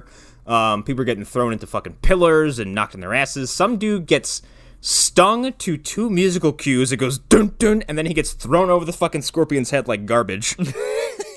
It's kind of awesome. There's like a slow-mo scene where dude gets impaled by the stinger and then flies through the air and gets slammed into the sand and gets fucking pancaked into the dirt. I know why Sean's side. For some reason, this is the only scene in the movie that they felt the need to have 3 or 4 fucking slow-mo shots. This was the big fight. Yeah, this is outside of the Kraken. This is the money fight. Yeah, but the fucking Kraken lasts 2 seconds. This is where a lot of work is put into this scene. Well, Mads gets on top of one of these fucking scorpions, and he has one of his guys slow-mo throw his spear towards him. It's spinning in the air like a fucking fidget spinner. Oh, I can tell you now. We didn't mention it, but as especially according to my T-shirt. This movie was released during the big fucking 3D craze in 2010s. So this movie was post-converted into 3D afterwards. So I think a lot of shots in this movie exist so they could be presented in a 3D theater. It looks like it. Okay. Like the scorpion jumping through all that shit that's coming up in a moment. Scorpion jumping, the spear being thrown, a lot of the Hades shots where he's coming towards you. Now, granted, because it was converted, and at the time, I think, Joe, you probably remember this too, a lot of stuff that came out that was filmed in 3D looks amazing. Mm-hmm. Stuff that was filmed in 2D and converted afterwards has some fucking piss-poor side effects. You can tell that this was shot that way. It's very swoopy. There's a lot of swoopies and going through shit. And you're right, Connor. When they first started doing the post conversions, they looked like dog shit. I think they're a lot better at them now. Yeah, but yeah, this scene goes on for a few minutes. Kind of fun. Io gets on top of a cliffside and throws this fucking Mortal Kombat whip bola thing at a scorpion tail, and it slices it right the fuck off. I don't even remember that. The only time she attacks something in the whole film. That's the first moment in the movie where we're like, oh, you do things. There was okay. I will say that it's very cool. Whoever put this together is really talented. The team who put this together, but it just feels big CGI threw up all over the place. It's lots of popcorn CGI action, and some people really. I like it because I find it to be aesthetically pleasing, but I know for some people, a lot of people, would probably just make them go, all right, I gotta wait a few minutes till this just passes over. Yeah. It's cool for a little bit, and then I'm just kind of all right, that's enough. Because I don't give a shit about any of these characters, you know what I mean? Well, and that's my major problem with this movie. And that's part of the problem, too, where it's more like you're like, hey, this is a cool spectacle, it doesn't mean anything. I can't even remember any of their names, really. Right. I don't even think you get some of them. No, well, you do, but in passing. But I don't know, for how epic this scene is supposed to be, it just feels, and how close everything is, it feels less personal than all of those stop motion fight scenes like with Calibos and fucking... Right, you needed that vulture scene in the swamp, or you needed them fighting like a lower level fucking monster, for lack of a better term, before they got to this point. Yeah, they're just too goddamn big. But then, this fight ends when one of the scorpions goes to lunge at Perseus. Perseus seemingly disappears in the event, only to pop out of this last scorpion's torso with his sword going... I would like to know how the fucking biology works on that one. I don't know. I don't know where he went, because like if he was underneath it and it dropped down like that, are you telling me that in the jump he somehow sawed up its belly and crawled inside? Was he Drax? Yeah, like or did he like land on the ground with this thing's weight on top of him, and because he had a sword, it like shot him upward? Oh no. He is 100% inside that thing. Did he kill this thing with a special sword, the God Sword? Nope, regular one. Okay, see, that's bullshit, because somebody fashions a fucking shield for him out of this fucking scorpion hide? In that defense, because I thought about it too, I'm like, he doesn't break the hide from the outside. He comes from underneath it, so he kind of like just like, it's kind of like pushing the plates away as opposed, and I'm assuming their bellies are soft. I don't know. I'm giving credit where maybe there isn't any. We're trying to figure out the biology of these things. Well, regardless, he doesn't have a nick or a cut or anything on him. He's totally uninjured. There's 3 scorpions left, and one of them is fucking huge, and they kind of surround them, and then they just stop. And then we cut to we cut to some djinn. The Sand People or fucking Piccolo's Namekian tribe, I'm not really sure. The Magi, for God's sakes. The fucking magicians and sorcerers show up. And then we cut to a different fucking story that's happening somewhere else. Yeah, it's like we interrupted someone else's quest. Yeah. Okay. Middle Eastern mythology, the jinn. These are, first of all, these aren't even fucking first of all, they don't belong here in this at all. They're not genies at all. No, but jinn really aren't even genies. Jinn are like evil spirits that can inhabit or influence our world. They're not necessarily dudes walking around spitting fucking magic shit. Well, right. And it's just like, why the fuck are these guys here in the first place? When the fuck did 300 come out? Is that what we're doing? We're riding off that shit? The Immortals? Okay, yeah, you know what we didn't do is we didn't talk about the influx of Greek mythology-inspired movies that came out after 300. It was 300, Immortals, Hercules, this movie, the 300 sequel, which I also like. Like, none of them really set the world on fire except for 300. But 300 is also like, hey, here's some dudes who are gonna fight those dudes for 90 minutes. Happy? Well, it works. It's really simple and easy to digest, yeah. Yeah, it works. And that's all I can say about that, really. But it's that kind of movie. These guys look like they wandered off of the Greek interpretation of the Persian army from 300, where they're very exaggerated and look monstrous, and, you know, they're dressed up as, you know, in very similar garb. They look like fucking Korg. However, if you pulled them out and just said, here's this thing, it's got bark for skin because they live for so fucking long they just replace their body with natural, like, stuff. With, like, magic? I'm like, that's fucking cool. It's kind of cool, but it's stupid. Like, don't call them jinn. Call them something else. Oh, exactly. That being said, from a special effects and, like, design perspective, man, they're cool as shit. They're decorated from head to toe and, like, lots of little stuff. Sure. They've got the little head wraps. They got these little staffs that have blue fire in them. Some of their hearts are exposed. Yeah, well, I like really nice little practical designs as opposed to throwing some more CGI blobs in there. So that's kind of, I don't know. Totally agree. Gets a pass from me. No, the makeup is great. The costumes are great too. It's just why? Hey, like what? They also lead to some stupid shit, like the next... Well, we forgot to mention that Calibos bites Perseus during their fight. Yeah, he bites him straight up. And then, basically, the venom from the bite kicks in as soon as the fight ends, and they make camp. No venom from going inside the scorpion or anything, but from Calibos. No side effects from crawling into the anatomy of a different creature. You were able to fight all those fucking scorpions and not, like, be weak at all, and then all of a sudden you're like, I've been stricken in 5 seconds. Yeah. Falls to the ground, passes out. Well, adrenaline does weird things. It could probably carry you through a very intense situation like giant scorpions and then incapacitate you once you're like, oh, hi, pain. We forgot to mention our hunter characters who were the first ones to do any damage to these scorpions and seem very proficient at whatever the fuck they do. The fucking brownies from Willow, man, they can do that shit. And the next time you see them, they have tamed one of the scorpions. They're just like, hey, what have you guys been doing? They got a fucking eye roll for me, boy. The djinn calmed them, and then these two basically rigged up like riding equipment for these things, so everyone can just hop on. They look like the goddamn elephants from fucking Lord of the Rings, but scorpions. Except no one's sliding down their trunks and taking 13 people out in one shot. Yeah, the only bad CG effect in that movie. Yeah. I don't know. I'd rather watch that scene. Yeah. 100 fucking million% there, Joe. So they make camp to deal with Perseus' sudden bite wound. At some point, one of the djinn kind of sneaks in, and he's like, "Kulakaku."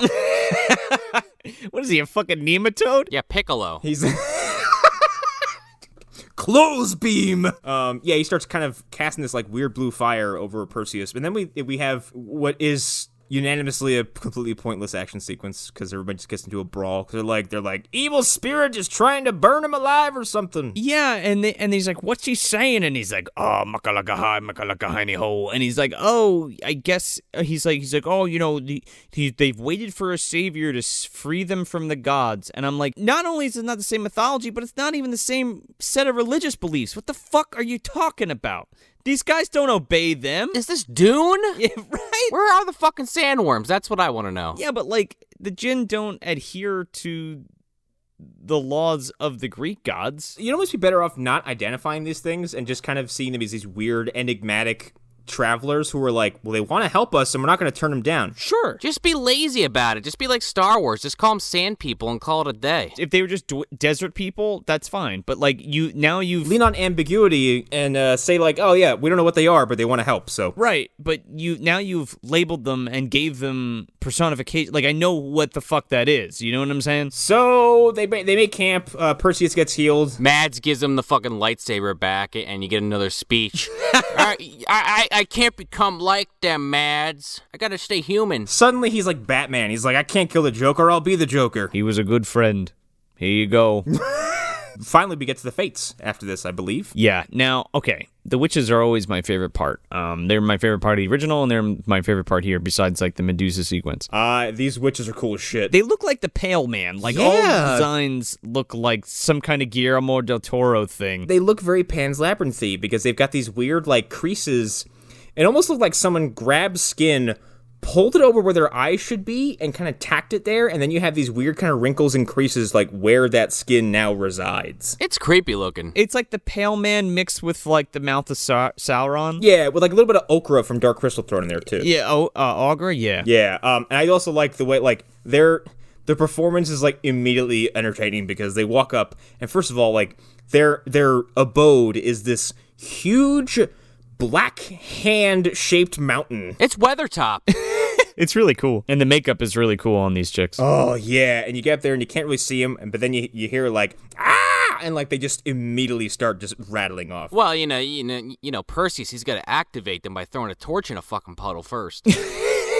But they also have their eye, and it is a practical eye. It's a literal eye. Yeah, a literal eyeball that, it's the trademark of these characters in various forms of the story. Yeah. But it's a practical eyeball, and you see it moving around all fucking time. It's cool as shit looking. It's really cool, but the thing that got me too was like this magical thing is supposed to be able to let them see, but it also like can endow you with like special powers and shit. I don't know if that's the same thing here. I mean, they don't do that for this at all, but that's how Perseus is able to carry the fucking Medusa head, is because he fucking grabs hold of this eye and it like enchants his cloak because she has like poisonous blood, and that's the only thing that can like hold it, and it's her blood that makes the fucking scorpions in the original. Yeah, and in this it's really just they're there to get an exchange of information, and first they're very they're reluctant. Obviously they're like, information requires sacrifice, give us the eye. Take off your clothes, we're taking to kill Medusa.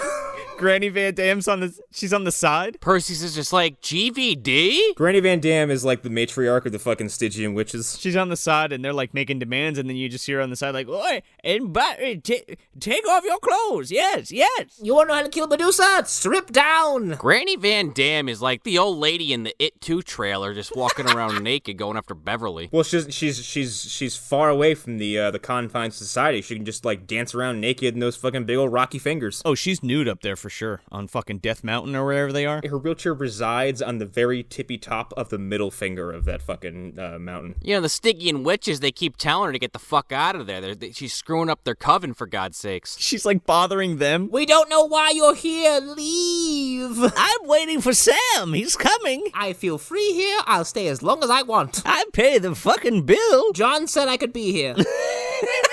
I've got 2 eyes. You have 1 between the 3 of you. What's the count, bitches? That makes me the better witch of the 3 of you. Ah. Would that be considered like eyeist? Exploiting their handicap. She's sightist. Yeah, there you go. So Sam Worthington exploits their handicap and fucking takes the eye, and he's like, tell me the information. Really does.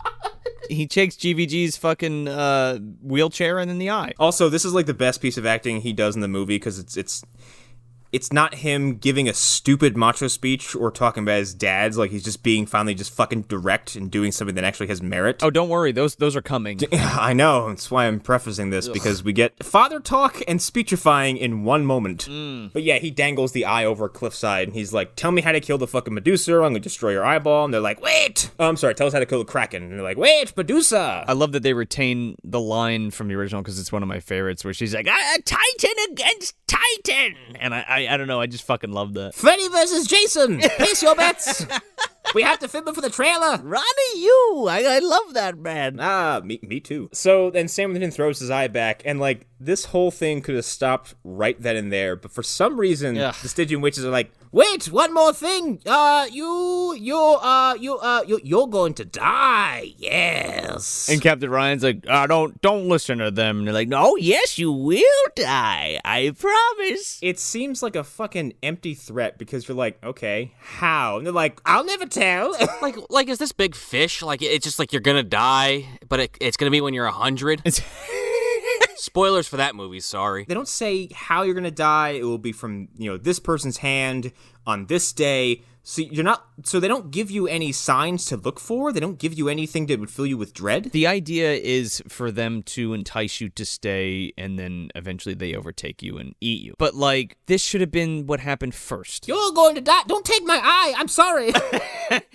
Oh, Perseus, you're going to die. And then somehow he hornswoggles the fucking eye out. Like, that would have made more sense. But this is just, like, tacked on, and it's like, can we get to the next fucking scene already, please? So they leave, and we get more of Qui-Gon Jinn beggar Zeus. Oh, no, this is the first appearance of it, actually. Oh, that's right. Yeah, well, this is the first appearance, I think, where he directly interacts with him. I think you see him, like, lingering in the background earlier. I could be wrong there, but this is the first time they have an interaction. And Zeus is like, hello, son. Remember all those baseball games you used to take you to when I was little? And he's like, no. He's like, oh, sorry. I came to play skee ball. I'm a terrible father. But the key point is that Zeus, after he basically tries to get him to become a god and Perseus shoots him down, he's like, all right, here's a fucking gold coin. I'm not going to explain it at all, but here you go. Where you're going is very expensive. I want to say that somebody else gives him the coin in general. Because he has the coin in the original, correct? Yeah, there is a coin. There's a ferryman and there's a coin. But, like,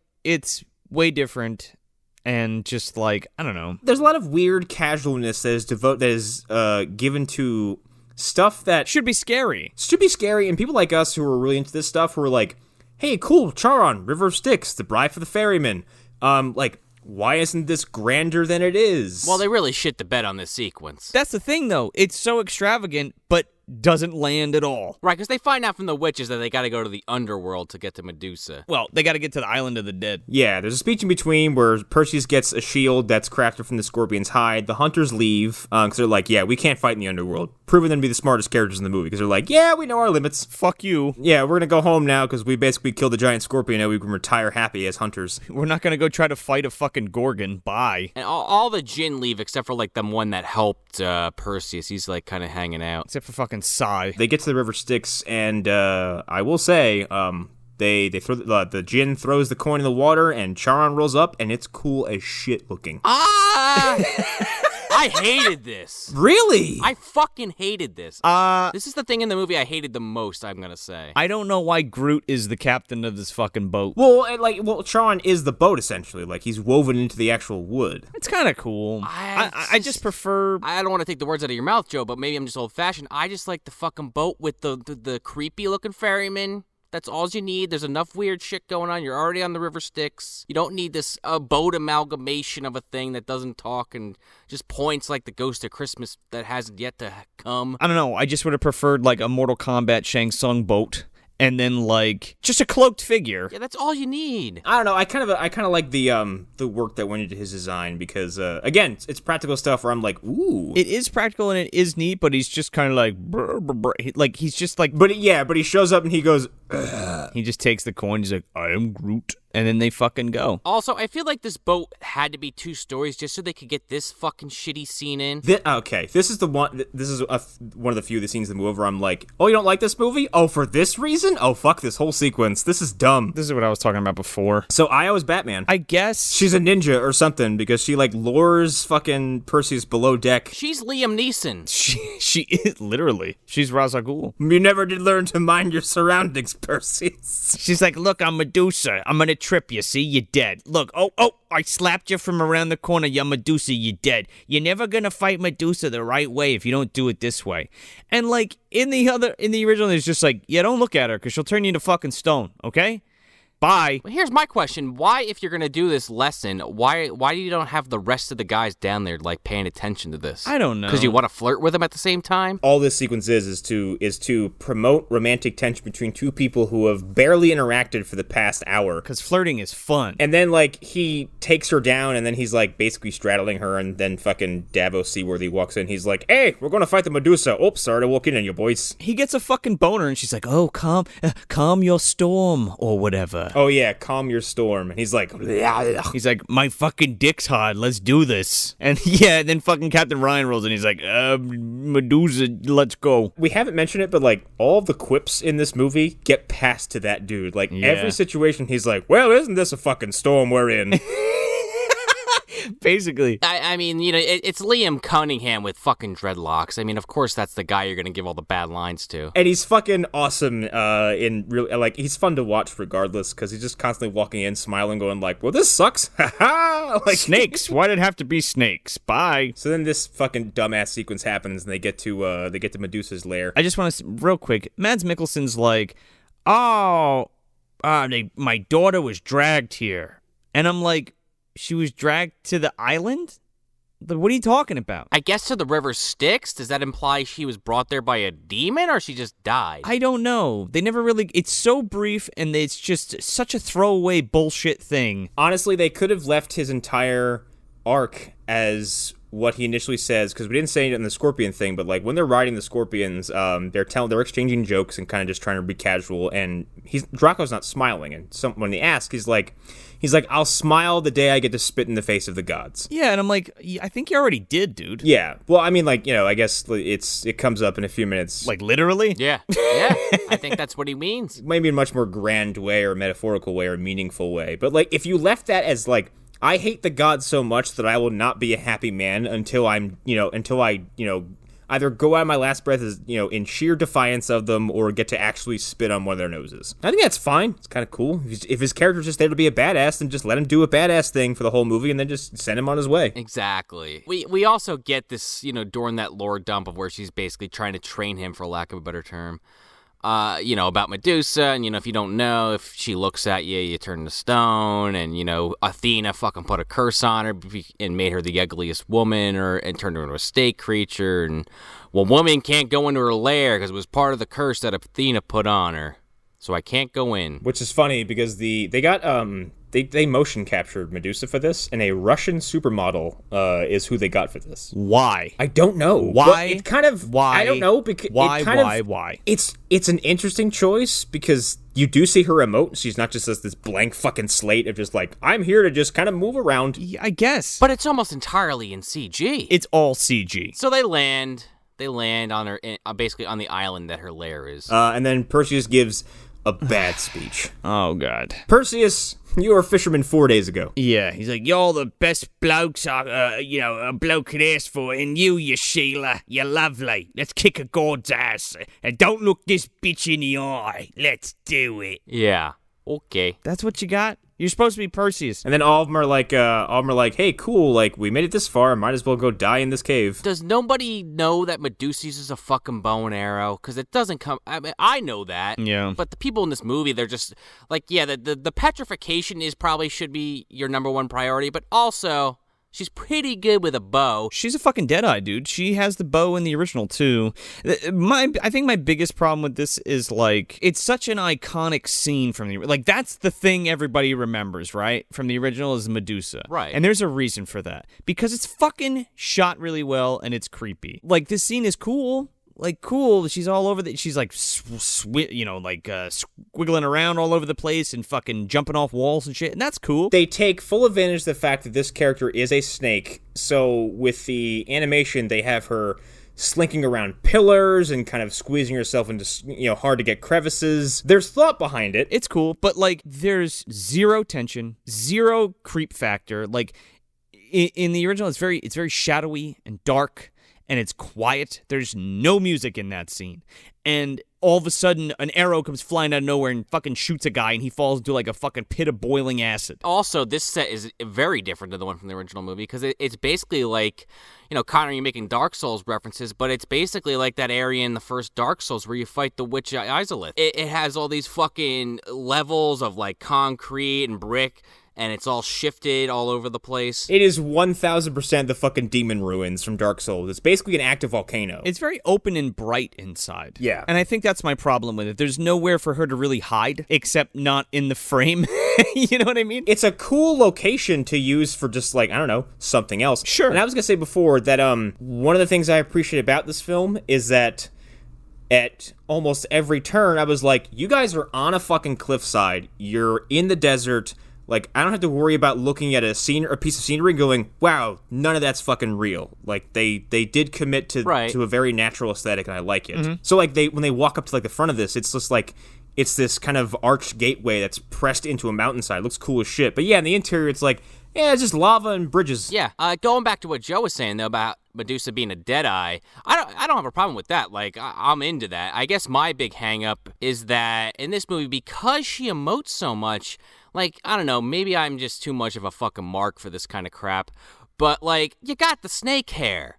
The whole idea of the snake hair is that you could have 360-degree fucking vision. I didn't even think about that. There's no fucking way that Perseus is running away from this pillar without getting a fucking arrow in the back. But that's why I have a problem with this scene, too, because, like, he literally hides the entire time in the original and, like, devises a plan to, like, lure her into kind of like a trap almost. Right. And in this, he's just like, I'm over here. I'm running from you. Like, no fucking way, dude. You're dead. While all your friends are getting murdered. This is more framed like a boss fight than it is a vehicle for tension. Yes, exactly. It feels like a video game. Yeah, and characters who we don't know, who, like, three of them's, I don't know the three of these people's names. I can identify their actors. I couldn't tell you who died. I don't know.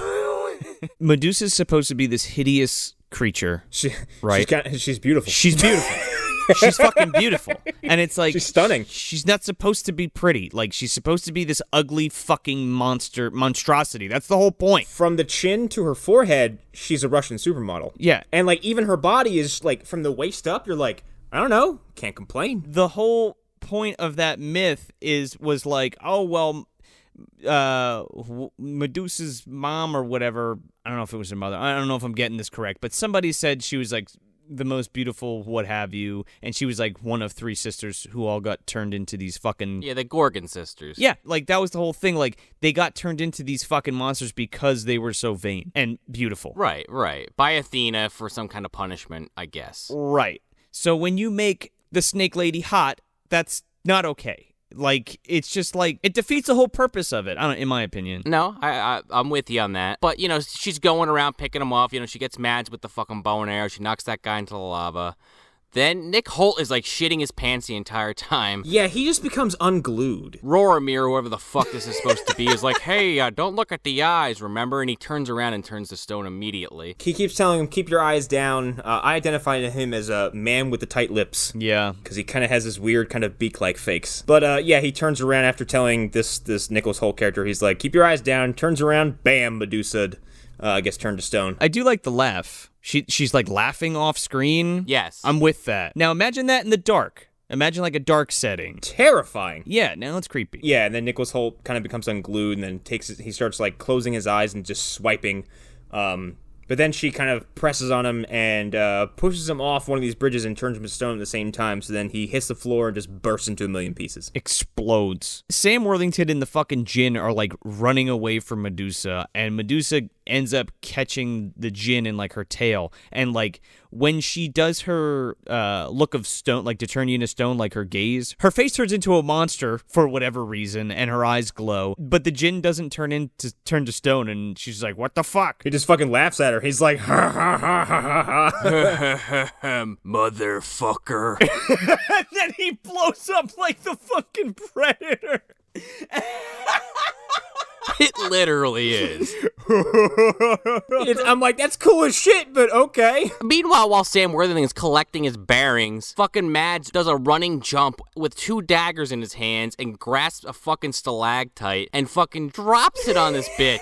Drops it on her. It's ridiculous. He rides this fucking stalactite into her ass, and she's like, ah! This is after she's got her ass fried by this djinn, because like he blows up in a huge ball of blue fire, and she's like, what the fuck? I thought her tail was completely like exploded off. It's singed, like it's she's obviously in pain, and then here comes Mads the dickhead who just drops a stalactite on her tail. Fucking cyber smokes and just explodes. And then like he's got like an arrow in his chest, so he's like not really doing too well. And then we get like the payoff in the line earlier where Medusa's like, you son of a bitch. And then he looks over at Perseus and says, tell them that men did this. And then right as before he's turned to stone, he cracks that smile, and then she turns to stone and smashes him to a million pieces. Meanwhile, Io's out there checking her watch like, what the hell's taking so long? God, kill the fucking Gorgon already. Jesus. Sam should be fucking dead because he like runs at Medusa straight on with his eyes closed. And for whatever reason, she's been agile as a fuck lately, like this whole time. Well, he sees that the shield that the hunters have crafted him, the inside of it is reflective for some reason. I guess. Remember the original? Yeah. I guess they tempered the inside with metal and then used the hide as like the front of it. They fucking spit shined it. Yeah. Anyway, yeah, he like sees her and then like closes his eyes, turns around, and then like jumps 20 feet and then cuts her head off. It's not like a quick thing. No, he does a fucking pirouette and like samurai slices her head off. And it takes a minute for her to realize that she's been decapitated. I thought for a second there he was gonna throw the shield like fucking Oddjob and just take the head off. Or something, right? I'd kind of be really into that, actually. No, I'm with that. I just wish it was done different. That's all. It's just so like it's like over the top, flashy and bright, and just bleh. This is the start of Daredevil Perseus, because he does like a fucking full on like flippy do dance move thingamajig. He goes like flippy, flippy, flippy, and then just cuts her head off. Don't need it. And then we have to have the gratuitous shot of Medusa's body falling into the fucking lava acid. This goes on for an uncomfortable amount of time. Like her body stands up and she's like just clutching the air, and it goes on for like 10 seconds, and she's like just spasming, and then slowly like just clutches the side before falling into a fucking lava pit. We go back outside. You know, Sam Worthington, he's about to give Io a big hug and kiss on the cheek. And then she gets fridged. She sure does. What the fuck? Why was this like, okay, granted, we've established this character doesn't really do anything, but is this the best way to have her temporarily leave the film? No. Is it just have Calibos teleport behind her and just stab the fucking shit out of her? And then she just turns into a shower of gold and just flies into space. But that's after Perseus goes full Daredevil on Calibos and starts Pele kicking him and flipping him off rocks. Doing complete cannonball flips over him with his lightsaber and slashing him all over the place. He really does. Yeah, it's very Duel of the Fatesy. He's also doing like somersaults in the air and then like axe kicking this guy in the fucking head in the process. Yeah, he does a Pele kick at some point. He walks up on Calibos and does a backflip and kicks him in the chin. Like I was like, Perseus, you were a fisherman yesterday. Like, I don't know, just give me a fucking good broadsword fight. What the fuck is this shit? Yeah, if you have two people just fucking go ham on each other and just beat, like, one of my favorite lightsaber battles is Luke versus Vader from Return of the Jedi. Yeah. Because Luke just goes like, yeah, fuck decorum, and just starts hammering on Vader like he's got nothing to lose. And then he fucking 86s his hand. And, like, that something like that would have totally worked for this fight, and it just would have been more real. I don't know. If you had Perseus go into, like, a rage and just completely beat the shit out of this guy, probably a little better than a bunch of flippy doos. Yeah, right, because he just killed Io. Not that he gives a shit, I guess. Yeah, or that we do. No, no, we don't. No, we don't. And I like this movie. I like this movie. I didn't give a shit. He hits Calibos literally once, and I guess it's a kill shot.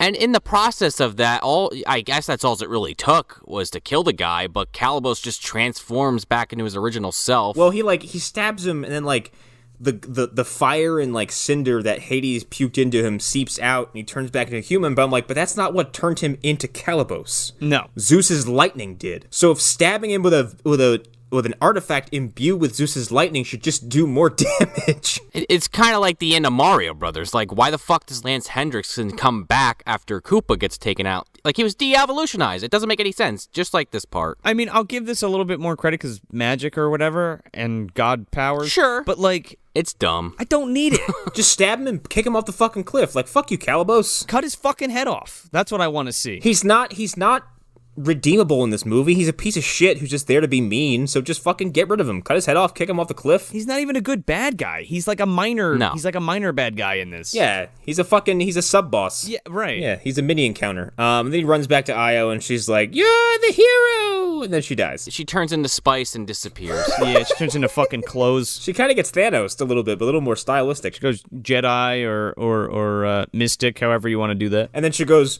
"To the stars, Bowen. Look to the stars." He looks to the stars, and fucking Pegasus comes flying in. He sure does. Yeah, Pegasus is like, "Hey, remember me?" Remember me from earlier in the film? Percy should have been like, "Where have you been? How did you get here? Why are you here?" I'm surprised that this fucking horse didn't talk. Like, hey, I found you, Sam. Climb on my back. We're gonna go fly for the Kraken. Hello, Perseus. Burgess Meredith doing the voice. It's the same actress as Grady Van Damme. Take off your tunic.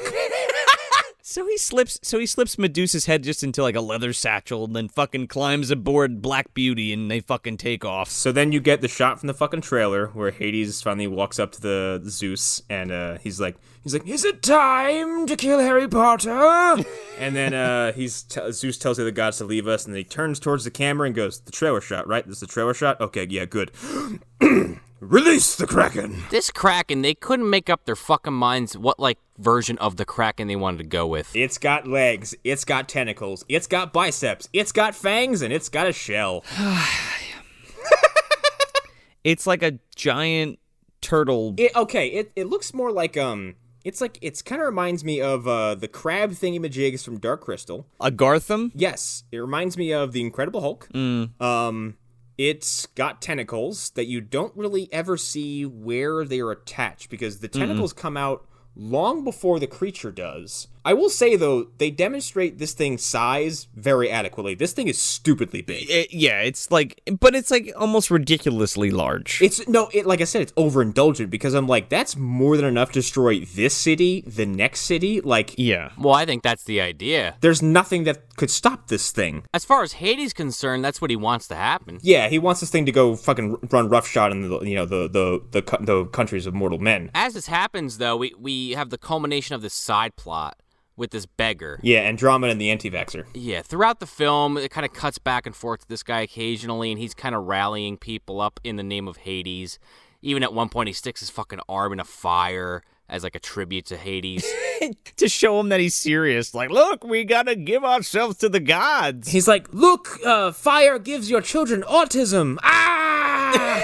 So this guy, he takes his fucking troops, let's call them, and charges the castle to take Andromeda and sacrifice her to the Kraken. Which is weird, because, like, Andromeda has been this whole movie, like, no, if it's my life versus the lives of tens of thousands of people, and it's my life 100%. Yeah. And everyone else around her is like, no, don't do that. We are fucking MIA with Andromeda. Well, it's because they swapped her and Io's roles. Like, they shifted Io to be this romantic interest, even though, Perseus and Andromeda are the ones who had a connection or relationship. Yeah, but, like, she almost has less to do than the other one does. Like, there's no integral part of them to the story. Yeah, they split a character in two, but then didn't give either half any priority, so there's just two characters who exist who have so little to do. They're kind of just like, they're parts of an engine. They're not really characters. Yeah, they're damsel in distress, kind of. Yeah. But, like, not even in an interesting way at all. And Io is not even a damsel in distress. Like, she's very capable, it seems, but we don't really know how or why, but she is. But then she just gets unceremoniously murdered by a villain we don't know either,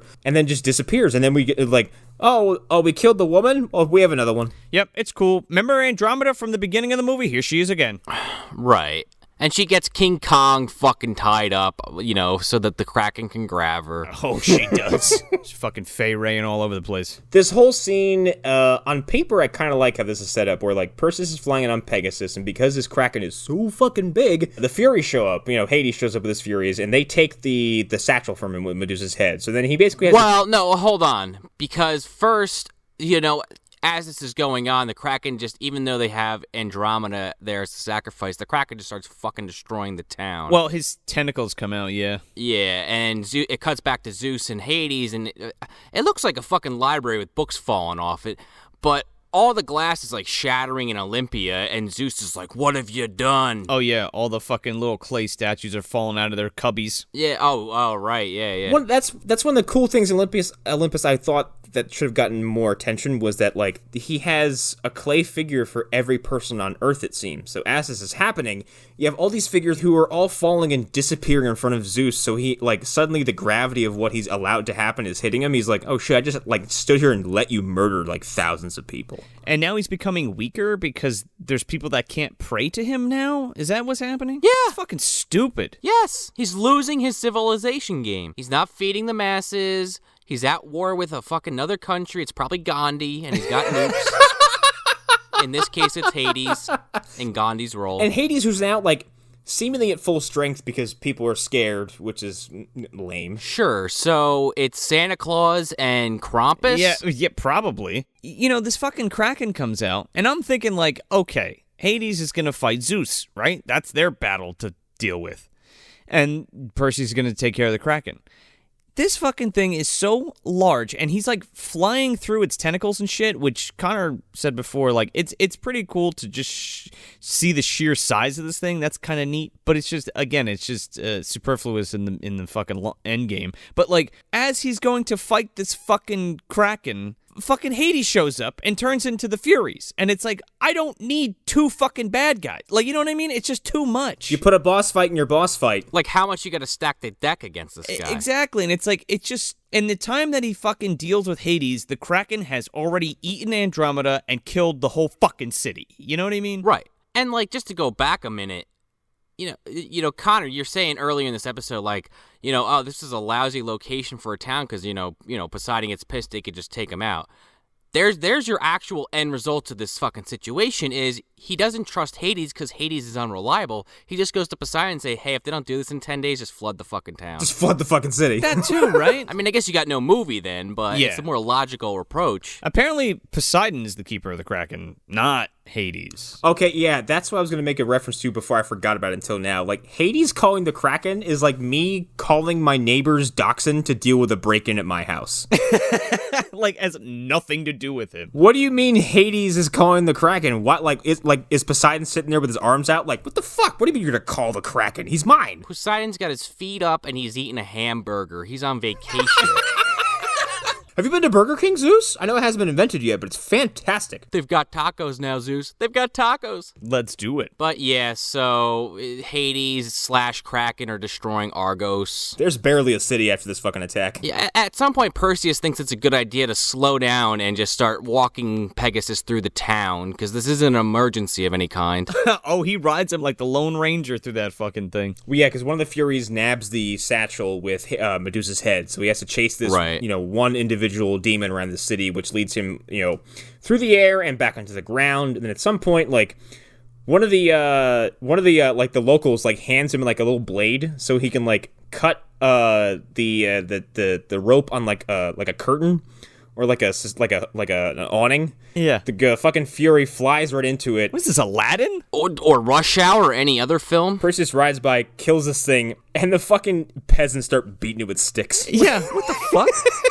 And then he tracks this fucking Night Fury up by the Kraken, and it's got Medusa's head in its hands in the satchel. And he jumps off of Pegasus in midair, like 500 feet, and then lands on this fucking demon and then crashes into a fucking stone house and then just gets up and runs out. Well, and he swallows it and he wins the Quidditch World Cup. The levels of ridiculous in that jump are far more like he jumps off Pegasus, grabs this thing. They fall through a glass ceiling, and then land in that pit of fire that the anti-vaxxer burned himself on. But Perseus seemingly used the Fury as his cushion and/or fire, protection. You're fucking right, dude. Hey, man, he's a demigod. That too. And then jumps up, grabs Medusa's head, runs up the suspension that is holding Andromeda, and gets the Medusa's head out in the... If he was a millisecond later, this would have been a disaster. Oh, yeah. I still don't think he actually made it. Yeah. Yeah, like, here's the thing. He gets the Medusa stare on the Kraken, and it's like the Kraken stops and goes, "The fuck?" And then starts to, oh, wait, what's happening? I'm suddenly stiff in the back. Somebody flashed a fucking Polaroid in his face, and he was like, oh. He's basically like the goddamn trolls that were trying to eat Bilbo. They're like slowly transforming into stone. Well, it's reaching towards the surface, and then the fucking king randomly shows up, and the beggar just, because why not, stabs him through the chest. That pissed me off, because it's just like, oh, here's the king again, fuck him. And I'm like, okay. Yeah, it's just, I don't know, it didn't need to happen. And then the Kraken's hand was suspended over them, which then turns to stone, which then cracks apart, falls on both of them, and kills them.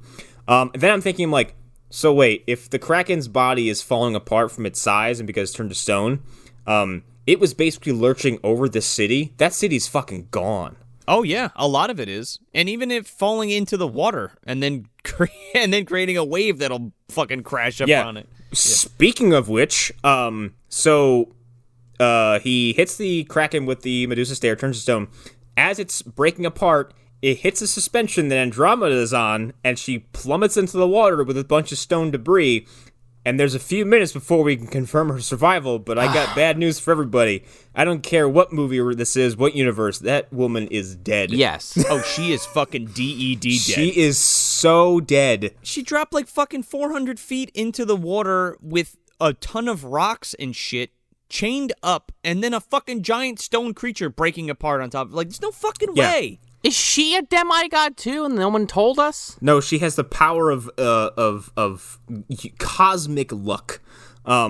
Because, like, Perseus doesn't even jump down there to save her right away, because Hades shows up, and he's like, "I'm going to kill you, Harry Potter!" Yeah. And then actually, before Hades shows up, Sam, the second that he uses the Gorgon head on the fucking Kraken, he just says, "Fuck it," and throws it in the ocean. Doesn't even try to use it on Hades. No. Well, no, he drops it. He loses grip of it, because the, He throws it! He fucking throws it into the ocean intentionally. No, he drops it! No, he 86s that head, dude. I thought, no, he looks like he drops it because the whole collapsing thing, because I know he drops it in the original one. No, he does it. He does the same thing in the original. He just fucking tosses that shit in the water. It looked very much like he lost grip of it in this movie and just kind of tossed and lost it as the whole collapse was happening. I could be mixing up the two. Yeah, it's possible. I could be wrong too. But fucking Hades shows up. Well, he doesn't. Here's the thing. This is why he does throw it in, because the thing doesn't collapse until after he does what he does now. He's still on top of that when this scene happened. Well, that hasn't collapsed yet, but the Kraken has. Like, the Kraken's falling apart. Yeah. Right. Which, happens in the original too. It like falls apart as soon as it's turned to stone. But like, Hades shows up for literally 5 seconds and he's like, "Potter!" And before he can get fucking Avada Kedavra out his fucking mouth, Sam Worthington shoots his fucking arm up in the sky and goes, "I have the power!" And just shoots a fucking lightning bolt at him and shoots him back into the ass crack of the world underneath the ocean. Well, he throws it at him. He fucking goes right back into hell. Fucking lands in the Marianas Trench or like the fucking into a fault line or some shit. Like he gets knocked into an underwater canyon. He fucking pops out the other side with those aliens. Idris Elba fucking shoots a missile and blows it up. Some kaiju come out. Yeah, he gets fucking sent to the alien world through the Kraken. The Kraken was a kaiju. Yeah, there you go. Class 5. Yeah, John Hurt. Well, I helped those aliens bring them on through. Hey, Why was the Kraken suddenly so big? Well, I gave it lots of anabolic steroids. Zeus invited me to a dinner party, and I thought, hell, I'll bring him with me. His mistake. So, yeah, he fucking just, like, beats Hades in a matter of seconds. And then he's like, oh, yeah, Andromeda, and then just dives in after her. And she's, like, almost at the bottom of the fucking ocean at this point. She's fine, though. She's suspended between lots of debris that should have killed her. He grabs the body and he points to the side and says, that's where my parents are. He's got a Rolex and some nice slippers. You want me to go get them for you? It's not very far away, to be honest. Yeah. He has this fucking Peter Quill moment, and he's like, oh, the Rolex. Gotta make sure to grab Dad's Rolex. And then he reaches down and grabs her, but it's just like the fucking restraint around her wrist. And she's like, he's like, shit. And then he wakes up, and then fucking he swims her to the surface, and then cut to the beach, and we're just laying on the beach. She's like, aren't you, stressed out about what just happened? He's like, you wouldn't believe the week I had, and he's just laying there. Yeah, and fucking Pegasus trots up. He's like, hey, guys, wake up. Well, and then you have this part that really just kills me. And, I've mentioned this on different episodes on this show, because Andromeda, for the most part, has been all about, like, helping the people, this, that, and the other thing, like, pretty, independent woman. Yeah. And then now it just devolves into, hey, you want to get hitched? No, it doesn't even do that, man. She's like, the boats are coming for us, you can stick around. He's like, nah, just fucking, gallops off. Well, the boat, just to save him, you know what I mean? Yeah. She's like, oh, well, fucking place needs a ruler, even though the king just died 5 seconds ago. And he's like, I'm good. You're gonna be a great queen. Bye. What with all your head trauma and almost drowning? I just assumed the implication there was that if he's going to be king, They're gonna get a car down to Bone Town? I think that's what she was basically saying. Like, hey, the door's open. It didn't come off that way to me. You want to fuck around or whatever? You want to fuck around? I'll take the shape of a bull, a donkey, an eagle. I am Zeus's son. Whatever you want. But regardless, he does fuck off. He goes on Pegasus and just rides off into the sunset. We didn't mention earlier, but way early in the movie when Io was doing that description of what the fuck happened, like there's that one shot of Zeus and he's naked and he just grows wings and flies off. God, it's fucking funny looking. Fucking with his butt hanging out, and he just flies into the ceiling. With his butt hanging out, he just flies away. But then like Perseus is like, nope, I'm gonna leave now, and then he's presumably just gallops back to where that Zeus statue was. He's taken off all of his fucking armor. For some reason. And he's looking down, he's like, yep, that's where Pops died like 5 days ago.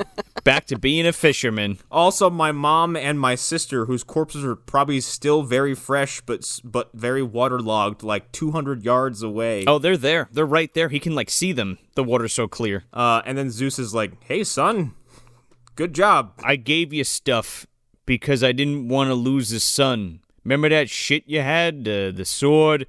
The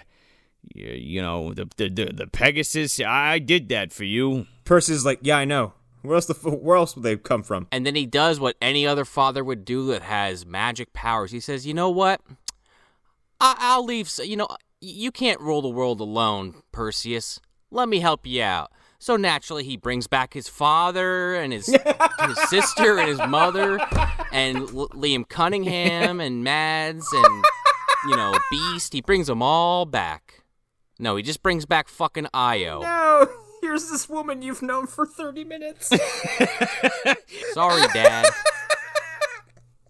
Or his poor mother who was raped and murdered. Yeah, Jesus. Here's your girlfriend. Your dad's right down there. It really wouldn't be that much work, honestly. What a piece of shit thing to do. It's kind of in Poseidon's territory now. You're going to have to talk to him. I'm telling you, Zeus is only thinking about fucking all the time. My family's dead. He's like, don't worry, here's your girlfriend. Like, does Perseus just, like, kind of look around and see, like, because the only thing left from the statue is the feet of Zeus, and he's like, hey, Io, great spot to build a house, huh? Yeah, if you see an eagle leave your bedroom, don't worry about it. Dad! The other thing too is like the way they just shot is so fucking awkward because like the whole the light effect that Io turned into reverses and she's there, and like I could you could, if you told me she was green screened in later, I'd believe you, because she just stands there very, very rigid and just like cracks a half smile, and then it pans out like Luke and Rey, and that's it. Like, you don't see them hug or interact or anything. Doesn't say a damn thing. And then Sam got on the Hogwarts Express and turned to Hagrid and said, "I'm not going home." Not really. And then Pegasus flies into the camera, and then credits. Dun, dun, dun, dun, dun, dun. Dun, dun. Yeah. And that's the end of the movie. Yeah, it really wraps itself up really quick, which, honestly, thanks. Yeah. So this is a tentpole release for a Warner Brothers movie. This is made with Legendary Pictures, so it's like, I think it came out in like in April or March, so it's like one of those like, it's those movies that like, this is a summer movie that is in the, financial summer season. So it's like now, like the summer movie season starts in fucking April, March now anyway, but it was kind of like one of those soft lead-ins. But so this movie had a budget of budget of $9 million. It made... It was 9? I thought it was 125. I'm sorry. I am looking at the 1981 version real quick. Hang on. $9 million! They really knew how to use that money. Yeah, holy shit. So it had a budget of $125 million. It made $493 million, which would be considered a hit. However, this movie got fucking raked over the coals by pretty much everyone, critically. Its opening weekend in the UK, it did 7 mil. Fuck. And then its gross was 163 million. That's only 38 million over what it cost to make the fucking thing. Word of mouth for it was really bad. It had good promotional materials, in my opinion anyway, and like it probably built up a decent amount of hype for it, but like, much like Avatar, this movie has no fucking cultural footprint whatsoever. No. No, it left no impact. It came out and people were like, again, coming from the guy with the shirt, people were pretty much like, I don't know, why'd you do this? At least Avatar gave you a new species of blue people that people wanted to fuck. Avatar gave people a new fetish. Like, It gave us something. It had a footprint at least. This, not so much. no, this has no footprint. This is released in the same year as Prince of Persia, and Gemma's in that as well. Like, what did she film them back to back? Oh, man, that movie's, it's kind of the same territory as like, this isn't the worst thing I've ever seen, but why did you do this? And that movie's also got a stupidly large, talented cast. But yeah, like this, no one talks about this movie, and the sequel's even worse. Ugh. Oh, God. And the sequel deals with the like the actual Titans, like Kronos comes back, like Kronos is in it, and there's a whole bunch of stuff like that. But yeah, this movie has no impact, and this movie has the same amount of impact as like the RoboCop remake did, or any of those other remakes that came out in like the 2010s, where people were like, "Oh Jesus, you're giving away our whole schedule here, Connor." I'm sorry. I forgot about that piece of shit. But like, it's well, that movie does something this movie does too, where it's like it turns the audience and goes, "Hey, remember that thing? Yeah, we're not gonna fucking do it though. Yeah, eat shit." Remakes don't erase the original, as I'm sure we all agree. It never does. And No. The people who get upset that a remake is coming out, people shouldn't get upset that a remake exists. You should get upset after you see it and process it and go like, and really assess if it was necessary or not. You mean like the Child's Play remake? Yeah. Didn't fucking need that at all. Yes, there you go. Perfect. I thought that movie was good. I don't know, man. We are disconnecting hard on that. I liked it. I haven't seen it yet, but like, again, I keep reiterating this. It is kind of a joke, but I do mean this a lot. Like, from the guy with the shirt, because I do enjoy this movie for a lot of reasons I'll go into in a few minutes, but like, this movie didn't need to happen. There's no reason for it. A remake is fine. We got The Fly, we got The Blob, shit like that. That's cool. But like, if you're not bringing anything to the table that's substantial or that you're gonna remember, who could fucking care? You know what I mean? Yeah, this is a meme for Liam Neeson to say release the Kraken. That's basically what this became. That's it. I want to say release the Kraken. Can I say that? Okay. All right. So again, we're doing our blockbuster bombs for the rest of this summer here. So we're not doing a dumpster rating. It's either would you buy a ticket to this film, would you torrent this film, or would you wait till it comes on VOD and then pay for it then? Needless to say, yeah, I'm gonna buy a ticket for this movie, and here's why. Joe, a while back you said that Freddy vs. Jason and Bride of Chucky were Connor movies. And real quick, can you, in short amount of words, describe what that means to you, real quick? That means it feels very, very contemporary, semi-flashy, CGI-filled, sleek. Kind of got some butt rock in there. Yeah, There's a thing I do with movies a lot, and like there's a lot of bad movies I'm willing to forgive, because if I find something I can latch onto in something like this, like the score or the sets or the costume, or if I find enough aesthetic pieces about a film that amuse me enough, I'm willing to forgive a lot of shit.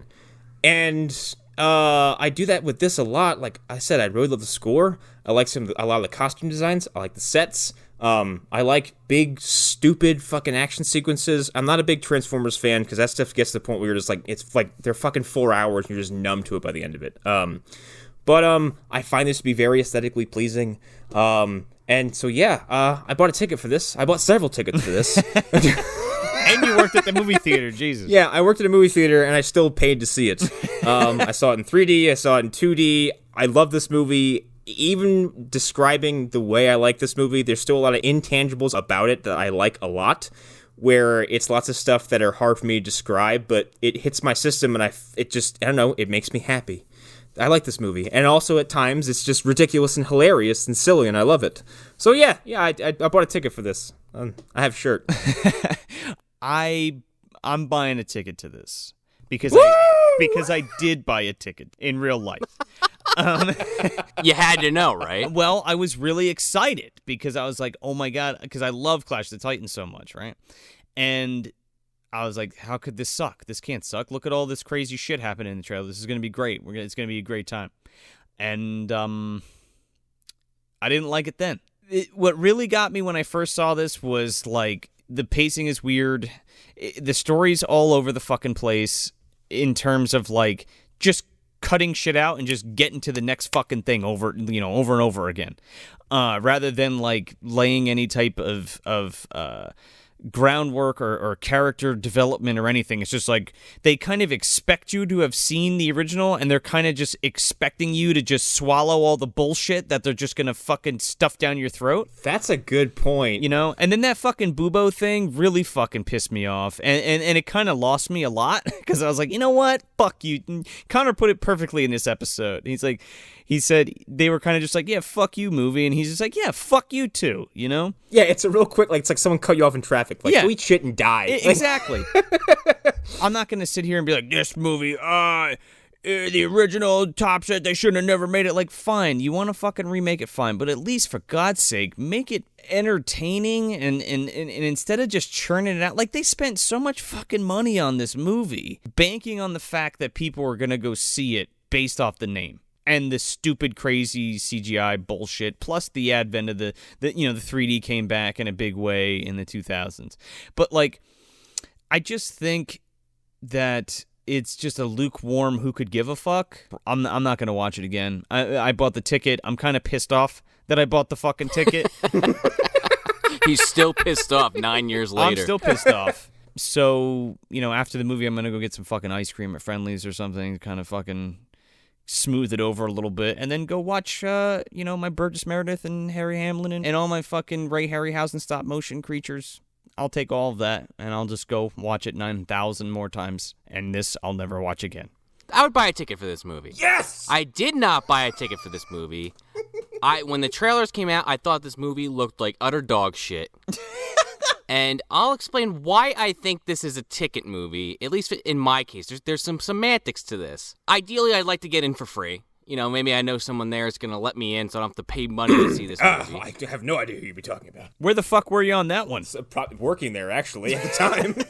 If I did have to buy the ticket, it would definitely be one of those movies where I went there stoned out of my mind, fucking bought a huge bucket of popcorn and just tried to relax and watch the film and try not to get too angry because, there is stuff in this movie, like Joe was pointing out, like the stuff with the fucking owl just thrown in there to like, it's a throwback to the old one, but it's just kind of annoying, and like weird shit, like, the River Styx stuff, like I get that, like, you guys kind of like that, but like I wasn't into it, but it's like, it's a minor scene in the scheme of things. I see a lot of bad movies in the theater just as, just because. Why the fuck not? I saw Ouija in the movie theaters, for God's sakes, so why the hell not would I see this? I know you did. Yes.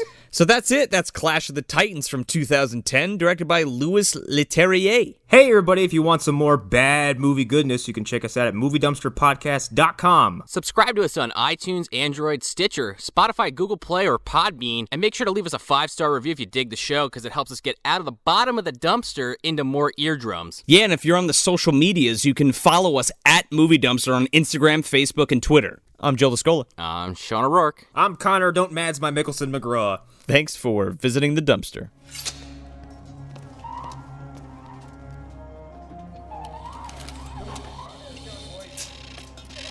What is this? Just leave it.